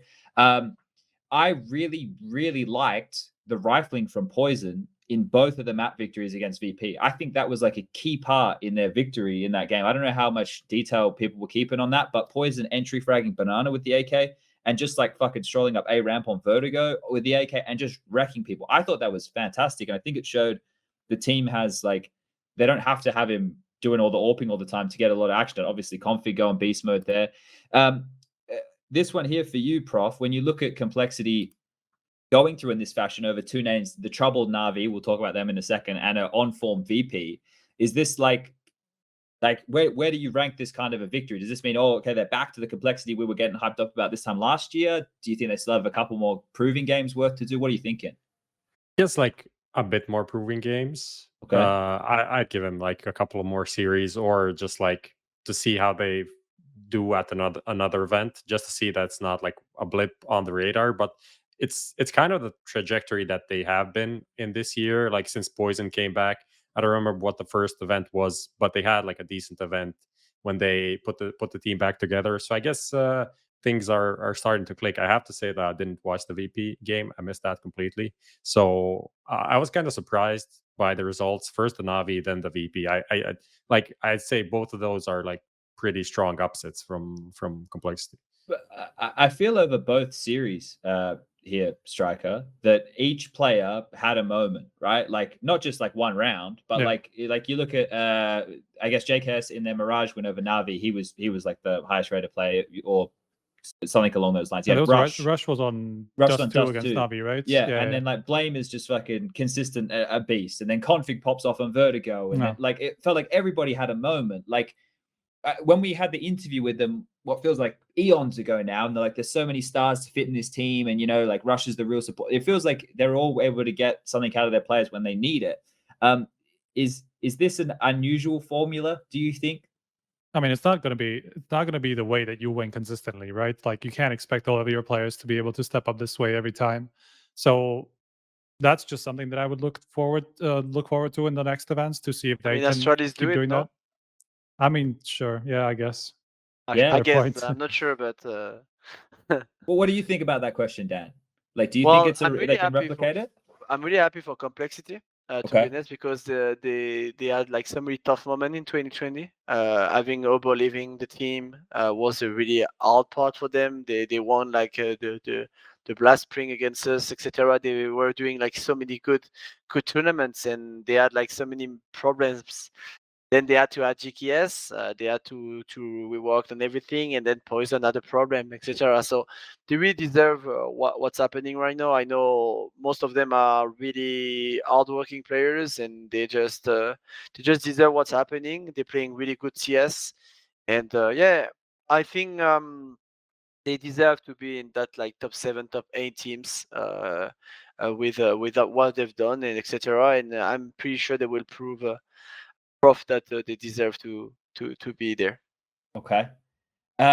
Well, with this, because we're pretty bloody late again, and I've tried to make it quick here this evening. Do we have much more we want to dig in with Complexity? We're going to talk about the matchups, the potential matchups coming up in a second. Not particularly Complexity, but just like the way Navi kind of crumbled entirely. Kick us off. And that's just kind of my entire point. Like Navi were just nowhere to be seen. I thought that was not going to be the case after the groups, and that was a bit of a wake-up call, where they definitely were struggling in the groups, and I thought in playoffs we're going to see the true Navi, and that just didn't happen. So that's a little bit concerning. Okay, so Can happen. Sure. And I kind of want to pivot to you again, Dan, because Navi, right now, there's a lot of scrutiny around the team that is currently ranked #1 in the world. Now we obviously know there's that there's like decay of results, and like it all packs a punch. But in recent times, watching Navi, it looks like a lot of very uninspired Counter-Strike, especially on the T sides. So what do you think? Do you think there's a problem, first of all? Well, I think it's always the case when you're at the top for a long time, when you're in the top 3 from the beginning of the year, like they did also a 2020 fantastic year, you have a up and down, and that's always how it's happening. Yeah, like staying at the top is really hard. Some of the team are coming and just playing really good, like VP and Gambit, and you just have bad moments, etc., etc. So for me, it's normal, and it's always happened, except maybe with Astralis in 2018, when they've done like, but they always happen up and down as well, like Astralis. And I mean, and when you watch them when they were like not playing good, you're like, yeah, what's happening with Astralis? And it's always the same. And that's the high level, I would say. And I'm pretty sure we will see them a lot more in the next future, because it's Navi, because they have like a fantastic player. They have like players like Simple Electronic and also Boomage, who did a fantastic job, and Blade behind everything. So I'm pretty sure they will come back, and it's always the same with the higher level. You have up and downs, and that's life. You need to accept that. A Navi downturn right now, Prof. I think one of the things which people have been talking about, and one that is actually quite interesting, is when you have Gambit, Virtus.pro, Spirit, all with a shitload of firepower, right? All from the region. And you look at NAVI, and if it's not simple and electronic, going huge, then it's an anomaly where Boomich has a good performance, an anomaly where Perfecto has a good performance, and the same with flameZ. A lot of the critique is like that NAVI haven't scouted properly or haven't gotten the right talent, or like what do you think of that line? Do you think that's a fair critique? Because there is a lot of talent in the CIS region that isn't in NAVI. I think it is. Like, I think it's super fair to say that the changes that they made were always very late. And I'm not saying you have to change like your roster every 3 months, but Edward leaving the team was kind of slow. Then probably now flameZ should probably be cut from Navi at this point. Also not happening yet. And then they also miss out on some of the best players in the region. The Shiros, okay, maybe Shiri don't want because of the opping, but Exile maybe Yakindar, maybe other players that were, I mean, even Kicker they couldn't get.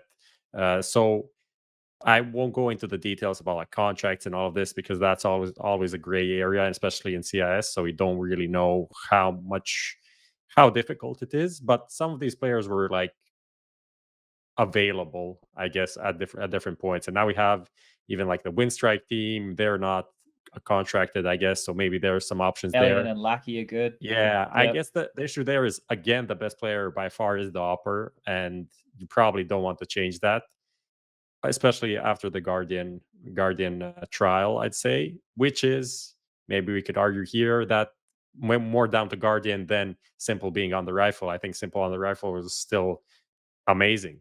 So I don't think that made much of a difference on his impact individually. But yeah, I think it's very fair to critique Navi's signing and transfer policy. Well, I mean, we know that they've tried to get some of these players, but some of them denied them. Kicker being the obvious example, and some of them were probably not easy to get out of their CIS contracts, whatever is happening there. So I guess it's just a combination of the two. I think the thing here is they obviously have their academy team now, right? Or they amalgamated their 6 academy teams into one 10-man roster, or whatever it is. But there's names that are getting a post on Reddit, once a week for doing something or having it. So they're investing in talent in the future. I think the biggest thing here is, and I think a lot of people, obviously, we're in a period where we don't have a major, or we don't know if the major is going to happen, right? Because of the pandemic. But I think a lot of people looking at Simple and Electronic in a team and thinking these guys with that star power alone should be topping every event, not necessarily winning, but like within the top 5s kind of thing, or winning a major. I think that's where the concern is, because if Simple doesn't win a major in his prime of his career, how long can prime Simple be, right? I think that's probably a lot of the questions there. I mean, we talked about at the start of the year when Navi won. Was that the global challenge? Global finals of Blast. Final, yeah, and that was just an event where everything was going great. They had the Boomich machine, like destroying everyone, winning like 10 out of 8 entry duels, literally perfecto. Everything was working, and then you have this, which is the other side of the coin, and which is constant with Navi. So is it fair to maybe say, why are we only changing the roster if there are obvious like bigger things at play that we can't understand from the outside of the team that are causing these like upticks and downticks in the form in everyone except Simple? I guess maybe you can look at the coaching staff, maybe you can look at anything else in the team to find the problem for Navi. But it doesn't seem that this is going to be the future of Navi for the foreseeable future, right? They're going to be inconsistent. Yeah, they're probably not going to be able to pick up any of the names that we're talking about now. They will have to invest in the future. So we'll have to wait and see how far down the rankings they drop, if at all. Okay, so we have the final week, kicks off Thursday. That's the play-in matches. That is Astralis versus Gambit, and that is Heroic versus NIP. The loser of Astralis Gambit will play FURIA. The loser of NIP Heroic will play Complexity, swapping the sides of the bracket so they can't meet each other again, potentially before the grand final. So I think first and foremost, Dan, when you look at that Astralis versus Gambit game, do you think that's what like for me, that's probably the 2 best teams in the world right now? What do you think when you look at that matchup? I think we already have 2 like that, one like that this year, or maybe even 2. of this matchup. I'm really excited to watch this game. This new Gambit is really cool to see. They were like a bit of crazy in the games, and I really do like what I've seen mainly with Nafane. So I'm really excited to watch that game, to be honest. Okay. But just I suppose when you're looking at like the pecking order, or at least even just Counter-Strike and how it's played right now, is there something that this sounds so silly, but is there something that Gambit are doing that has made them this good, or is it honestly just the fact that they've grinded and they have that good teamwork? They obviously are all on the same page. Like, is there something special that you see with this team, or is it just the thing that we always talk about?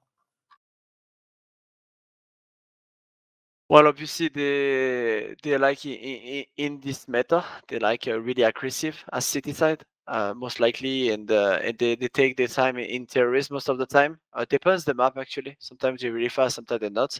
No, I think the most important thing obviously is being on the same page and etc. And I think those guys have been together for a long time. They've been grinding all together for, except Orbit, but for years, and that's what make them like really special. But I don't see anything special in the games right now.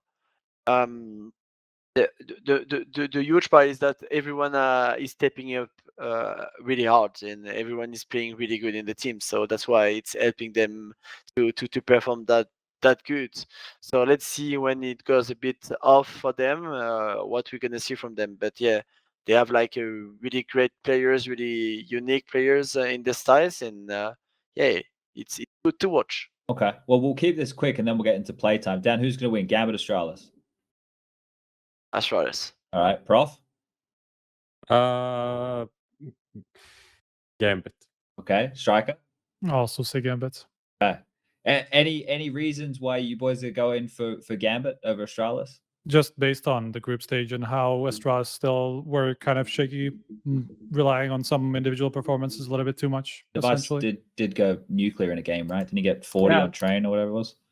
They had some weird rounds from time to time. So that's like non-Astralis rounds, right? You expect them to be kind of clean on these like small executes, 3-on-3s, stuff like that. And there were some like I don't know, just weird rounds. Okay, let's go the other way. Striker, Heroic, NIP.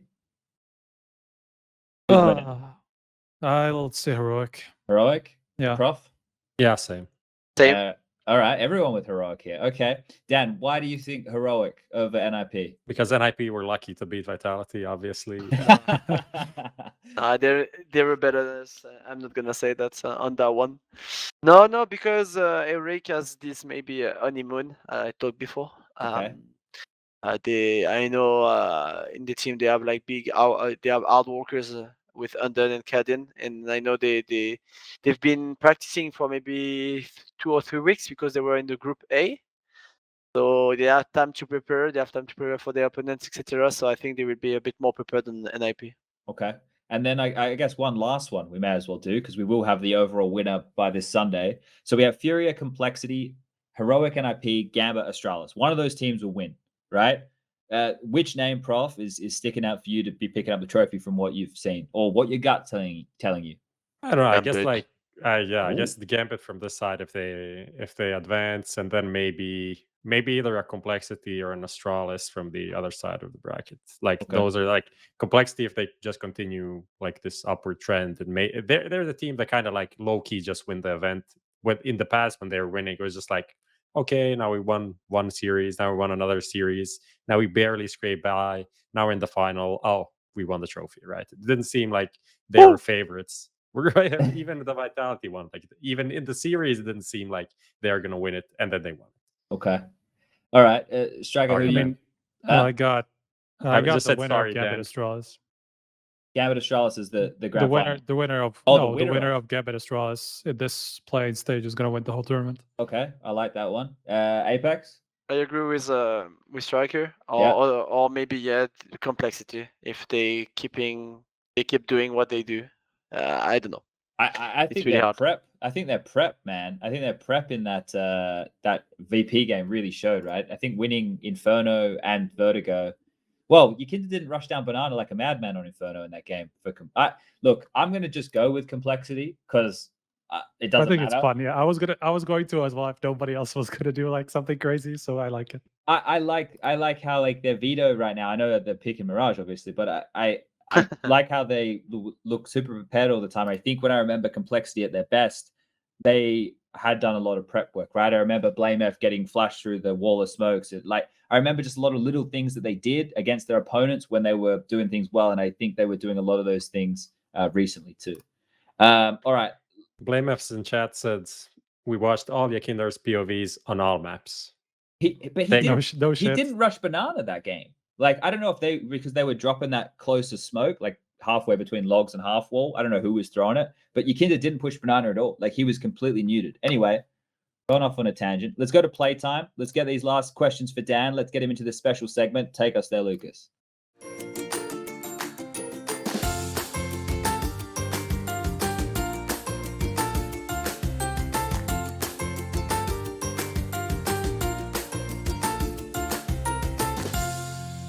All right, we are back and we're getting into playtime here. Now we have our parry match matchmaker. Have you explained the concept to him, Prof? No, I did not explain anything, but it's Okay. very simple. All right, so the links, Lucas, we're going to need the links. Make sure apEX has his link. Make sure we have our link so we can watch. But basically here, Dan, there are going to be, what have we gone with this time? We Prof, have weapons this time. Okay, all right. Let me read this so I don't sound like such a bloody idiot. Okay, so we have 5 options on the left, all the weapons: Deagle, Orc, Famous, USP, and MP9. And then there's options, right? So you need to connect one of the weapons to the option that you think is the most fitting or that you think makes the most sense, and give us the reason why.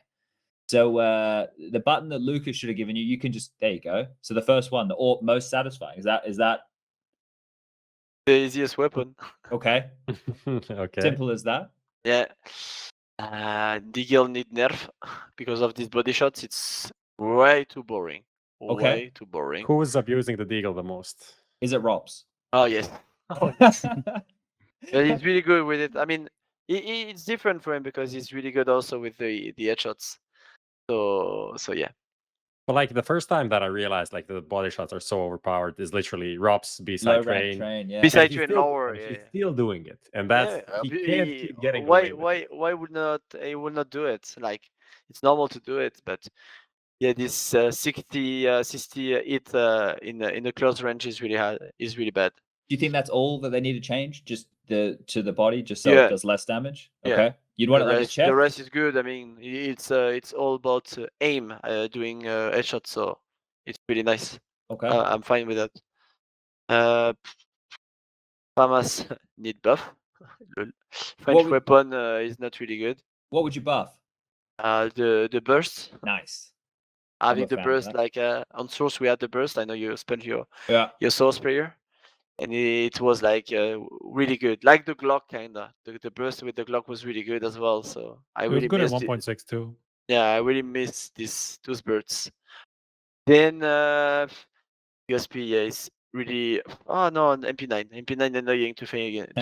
Like Okay. people, it's shooting really fast, so it's pretty dumb to People be. can jump around corners with it, kill you. Yeah, there. exactly. You can jump shot, etc. So it's really bad. And then perfect USP because USP is really nice. I'm surprised we didn't see USP fall into the most satisfying. For me, the I USP, paid. I will answer to what you said not long ago on Twitter. You said why P2000, yeah. and I'm using it right now. Okay. Can you tell us why? Well, because in the beginning of CSGO, first of all, we didn't have USP. It's true. That's the first thing. But I don't know. I feel the USP, for me, the P2000 shots are even more satisfying than the USP. Okay. Hey. I don't know. It's a weapon, and when I do one tap and etc., I really love to shoot with. And there is one more bullet. That's true. In case Honestly, you like I honestly think the P2000 is underrated. Just like when you look I at mean, the stats, for me, it's kind of the same. Yeah. Both of them are kind of the same. It's shooting straight. I mean, you can move and shoot at the same time. So I mean, it's in the head. I would say. Yeah, I think it is mostly about just like the feeling that people have with the USP. I think it's slightly more accurate when you're like standing still, but like very very small difference. And then you have one more bullet with a P2000, which essentially should make it the better weapon, but it's just like not in the meta. I mean, Like you if also have the we, silencer, which kind of makes a difference in yeah, certain scenarios. So yeah, it's some, like yeah. You it's can kind hide. of a Yeah, that's a true thing. When you play like a stack pistol run a city, I'm never hiding. yeah, maybe Yeah, yeah, true. exactly. Like maybe if you're like behind third oranges on Inferno or something, and like you have 3 people stacking B site, like they're gonna take a while to figure out where you're shooting Yeah. from. So Exactly that. and like That's the for, same with the silencer, the info silencer. Sometimes you're yeah. like, where is shooting from? Okay. All right. Well, we covered that off. Now we're gonna get into the leftover topics, the viewer questions. We got plenty of them. So basically, anything that's bled into our brains throughout this, we're going to be throwing your way. One of the questions I wanted to ask Sure. was when you guys are at your boot camp facility, the room is teeming with people. There's like 6 guys behind you. Matt's there. Xtaz is there. The fucking owner's there. Like it feels like the room is it's chock a block, right? Do you Yeah. like it like that? Does it give it more of like a LAN atmosphere, or like I guess if you didn't like it, they wouldn't be in there, right? Yeah, I personally don't really care. I mean, the thing is, yeah, we have our manager, our assistant coach, most of the time behind, and the coach. Then yeah, you've seen those a lot of people when we made finals. Yeah. Because they wanted to watch it from live. Normally they're coming to events, but there they came to the facilities. So now it's cool, and I don't really care about what's happening behind me. So I'm really focused in what we do. So they Okay. could be there or not there. It wouldn't change for me. Perfect. there was a comment from the coach, I think, about this, that you kind of did it on purpose, even like to a degree, where you just wanted to have more people in the room so it doesn't like feel like just another match from home or something like that. Is that true? I don't remember if he says that. Maybe that was in his brain, but I don't think he told us. Okay. All right. I feel like I remember the comment. Maybe I'm just crazy and I'm just Maybe like, you're crazy. Yeah. it's very possible.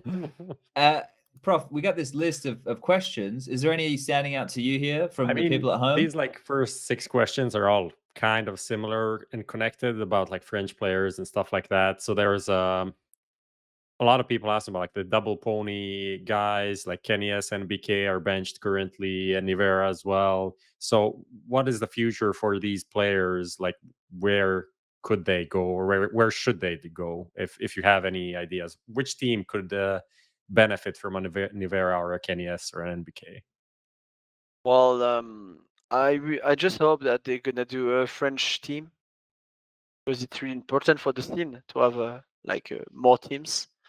Having our talent staying in France and not going somewhere else when you have the opportunity to and everything to perform on your own scene, it's always better, and it's always much better for me to have that. So I just hope they're gonna stay in France, but hopefully they will perform if they do that. But yeah, I don't know who will benefit, but I felt like maybe the old Cloud9 will benefit Kenny S and the team, because they didn't have an offer and they still perform in a good way. They were not like super good, but they were still doing good without an offer, which is really hard nowadays. And not having an offer, because in most of the team they're the big stars. So yeah, Kenny like in such a team would have been a great add. Okay. It would also be good for Vitality if you had somebody like a team to steal from if you needed to. Well, there was always What? two I French. didn't understand what. No, it would be good to have like another team to steal players from if you needed to.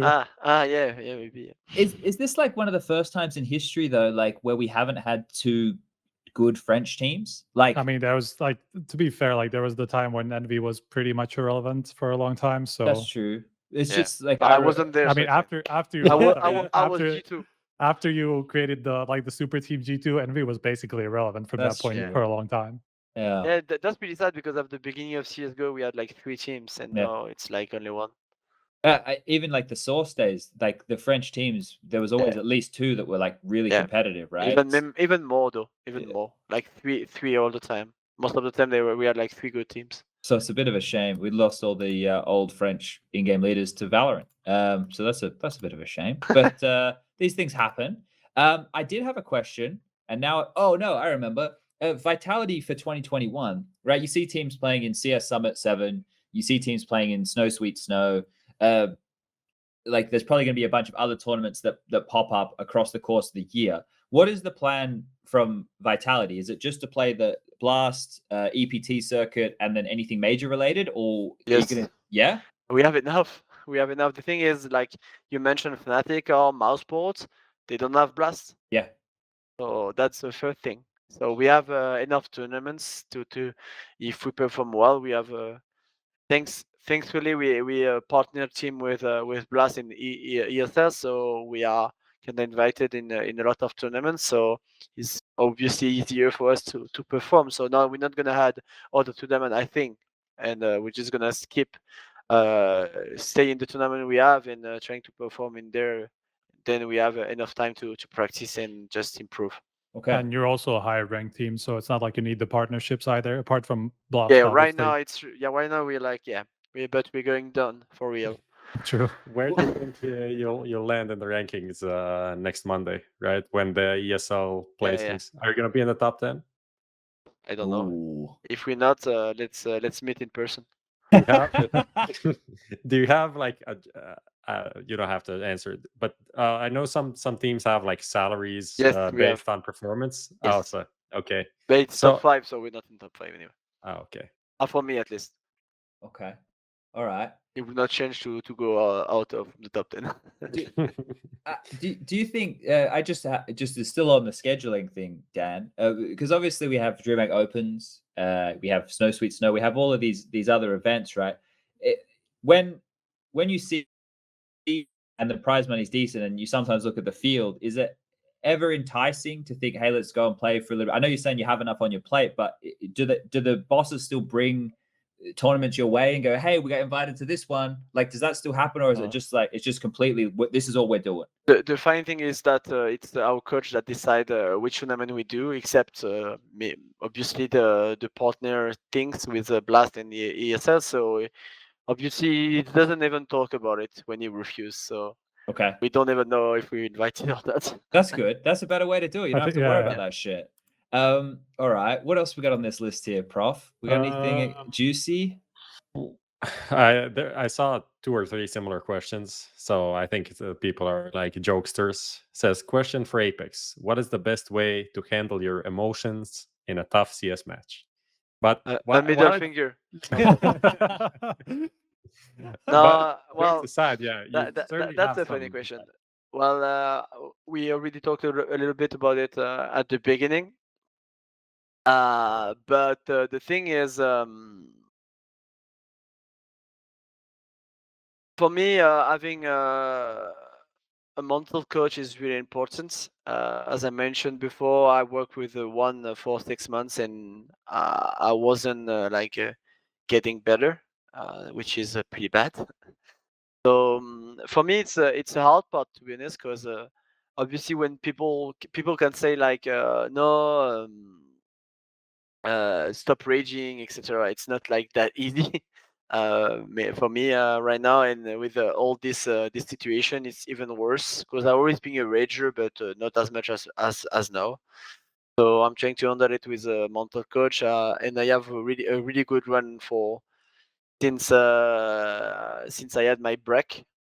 So I'm working with him like a few times in a week, and yeah, it just the way he's explaining things and the way he tries to help me is getting like really easy in my head, and everything is easy to do when you understand each other in some ways. For me, for example, I will go a bit deeper in that. It's that I'm really frustrated when we're doing mistakes. So that's the thing. And what he told me is that I need to focus on things that I can control, not on things that I cannot control, because it's not gonna change anything if I cannot control it. So most of the time now, if I just telling myself that I have to think about the things that I can control, and if I can't control it, I will see after, but not now. I will not think about now, and I'm just like resetting and going next, and that's what's helping me the most right now. Okay. is there a flip side to that emotion? Like, is it when you're calling a really good game and you're getting fired up and you got fucking ZywOo next to you and you just won a 1v3 and you're getting pumped and you made a really sick call and it worked, and that like the momentum of that snowballs, or is the game changed a lot now that it is so much like resetting round after round? What I can reset is the way I think and the way I'm in game leader. So the way I call. So it's fine. I never do like tilt calls, for example. You know what I mean? You're like rush B and fuck you guys. But I never do that. So that's a good thing. Then, but it's more about my attitude and my personal level that dropped down a lot when I'm in that case. Okay. All right. Boys, we got anything else? Striker, Prof? No, I guess not. I think like the viewer questions, I thought they were better than they were. I just there's another decent one. It says, do you have the desire to keep being an IGL for a long time? That's a funny question because I answered yesterday as well. Yeah, I'm not gonna change. I cannot change anymore. In all my team, I always been the second caller and helping the caller, and I didn't want to do it before because in the French scene, like they were like, for example, they were like, or not too many, but I didn't want to make even more troubles in the teams. I was the good soldier for most of my career. I play Xtrfy. I didn't care about my statistic. I just wanted the team to win. So if they asked me to do it, I was doing it. Maybe that was something bad for me because I think having a dedicated Xtrfy nowadays is really hard. So maybe I shouldn't have done it, but I did it that way. It worked in all of my teams. I mean, I'm really happy for that because in most of my team, I won tournaments, which is the most important anyway. But yeah, I will not change it. I couldn't actually because I see the game in my way. I'm working a lot, so I'm trying to get better all the time, and I feel like if you're in that area, you cannot move. If you're really in game leader, okay. So I think if you're a real one, you cannot go back, and that's what's happening with me. Once you call a strat, you can't go back, right? Like I think like it's about being a leader, right? Like it's more to it than just like calling the rounds and stuff. Exactly, it's everything around. It's like I've always been a human leader as well within the team. Always try to pump my boys, to talk to them, to do everything. So this is really natural. So now as I have the captain, overall, I just really enjoy as well. I really enjoy, and I just want the players with me to enjoy as well. So there is no like problem. When I say, for example, when I read like, Vitality are losing right now because apEX is malding or whatever.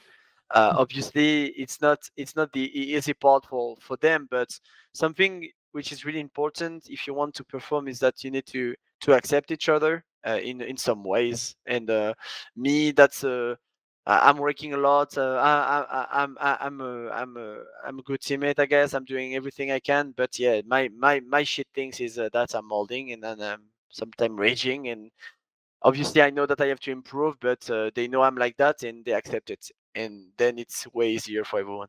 Okay, sweet. I think we might call it there if everyone's happy. Yeah, cool. Sweet. All right, Dan, normally at this end of the show, if you want to say anything to the fans or if you want to call someone out, maybe someone's been saying some shit stuff about you. No one said anything negative. So if you would like, you can. But if not, we're happy to hear the positive comments too, just to round out the show, and then we'll close it down.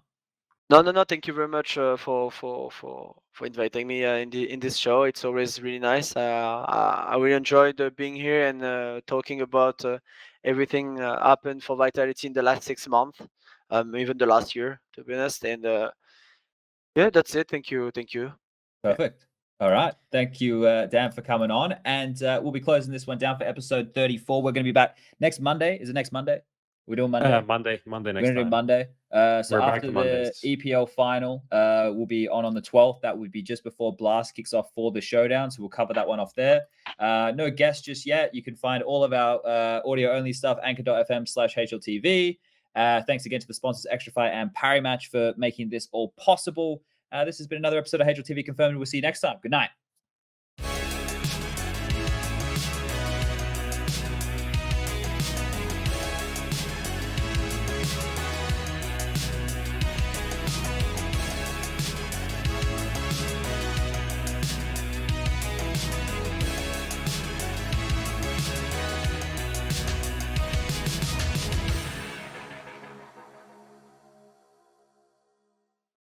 Add some fun to your space with Xtrfy, designed in Sweden with focus on quality products built on experience. You're looking at Project 4, their 4th generation of products with super cool colorways to stand out, with matching sets to satisfy with a solid B4 bungee, lightweight ergonomic M4 mouse, the K4 keyboard is fantastic, all of which are performance focused, and finish it off with colorful GP4 mouse mats that are bold in design and smooth on the surface. The retro theme in particular has got the feels. Complete your setup with Xtrfy. No regrets, guaranteed.